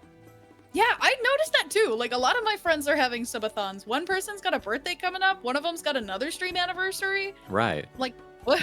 March Did we Madness. have to end this? Exactly, March Madness. That's crazy. Subathon season. It's not even Mhm. September. 'Tis the season, I guess. I guess. 'Tis tax season.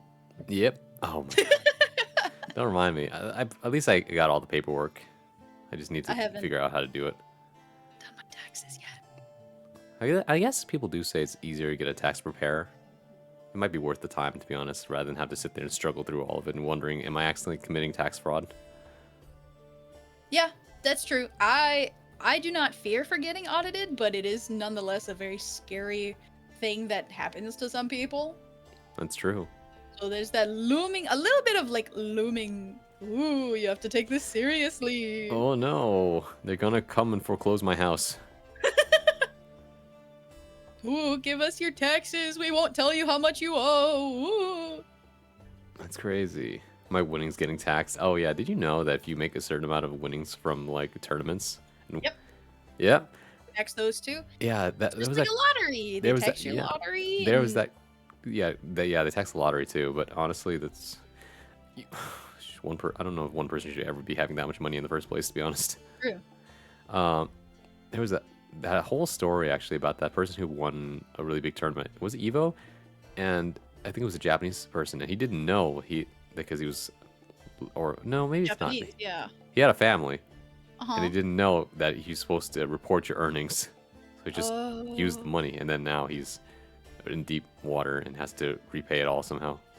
Oh, that's awful. Right. So yes, What the please, hell? if you win a lot of big money from big tournaments, if you win a certain amount above a threshold, you do have to report it to the IRS. Hmm. Wonder That's what all, that that's- amount is. Yeah, I guess we could look it up. Mm-hmm. Dang. Okay. Now, usually, I would say, you know, I ask the guest where we want to stream, but I'm also just like, a friend of mine's having a birthday.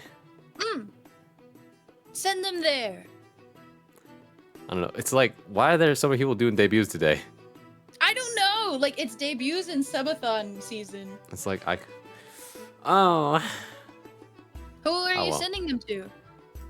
Then again, I really do want to wish this person happy birthday because they've helped me quite a bit too. Mm-hmm. Would you happen to know a certain green dragon lady? I do, Amalia! Yeah. I love Amalia! I love Amalia too. It's her birthday. Yeah, For real. She was the one that I was talking about having a subathon, a birthday subathon. Such a weird, like, small world. It's crazy. Amalia! Amalia Day. Yippee. Let's get out of here. Let's raid before it's over. Mm-hmm. Ba. All right. Follow us over here. I'm not gonna use the ending. Actually, I guess we should. Right. As always, you know the drill, everybody. Follow us over here.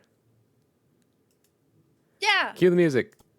Yeah! Yeah. Thank you, everybody, for coming. Thank you for sticking around. Thank you for spending time with us. It was great. It was a lot of fun. Yeah, it was so great, like, asking you stuff and once again losing it to be able to top games. But hey. It was so fun! I know. If you're watching the VOD, thank you so much for taking time out of your day to come see us. Hopefully we get to see you live one of these days at either of our streams. You can find me here, and you can find Yearzed at twitch.tv/Yearzed. And yeah, we're going to be rating Amalia Solaris. Amalia is very cool Dragon VTuber. Today is her birthday. It's her birthday. Sorry. Sorry, I was thinking of a certain video/meme. But yeah, we need a birthday raid message. You can use that raid message. That's the general raid message if you don't have emotes. If you have emotes, use the other one. I'm also going to make this one instead as well. Alert. And then say, happy birthday raid. Happy birthday, happy birthday! I have time. And then do this. Boom, boom, boom, boom. You can use that one. And then do happy birthday raid. Oop, where's my all caps? Hold on. Almost got it. 1, 2, 3, 4, 5, 6. And then yes, this will work. Go get it. Go get it, everybody. Yeah! Have a good one. Have a great night. Have a happy weekend. Next time you see me will be for sure Sunday around 8:30 Pacific time or so for reading and writing like I always do. So if you like that, come on and tune in. Otherwise, yeah, take care of yourselves. And I'm Bronsois. This has been over at my, want to say bye, Zed? Bye! Oh, here's Ed! Bye! Okay, yeah. Here's Ed. Bye, everybody. Bye-bye. Bye.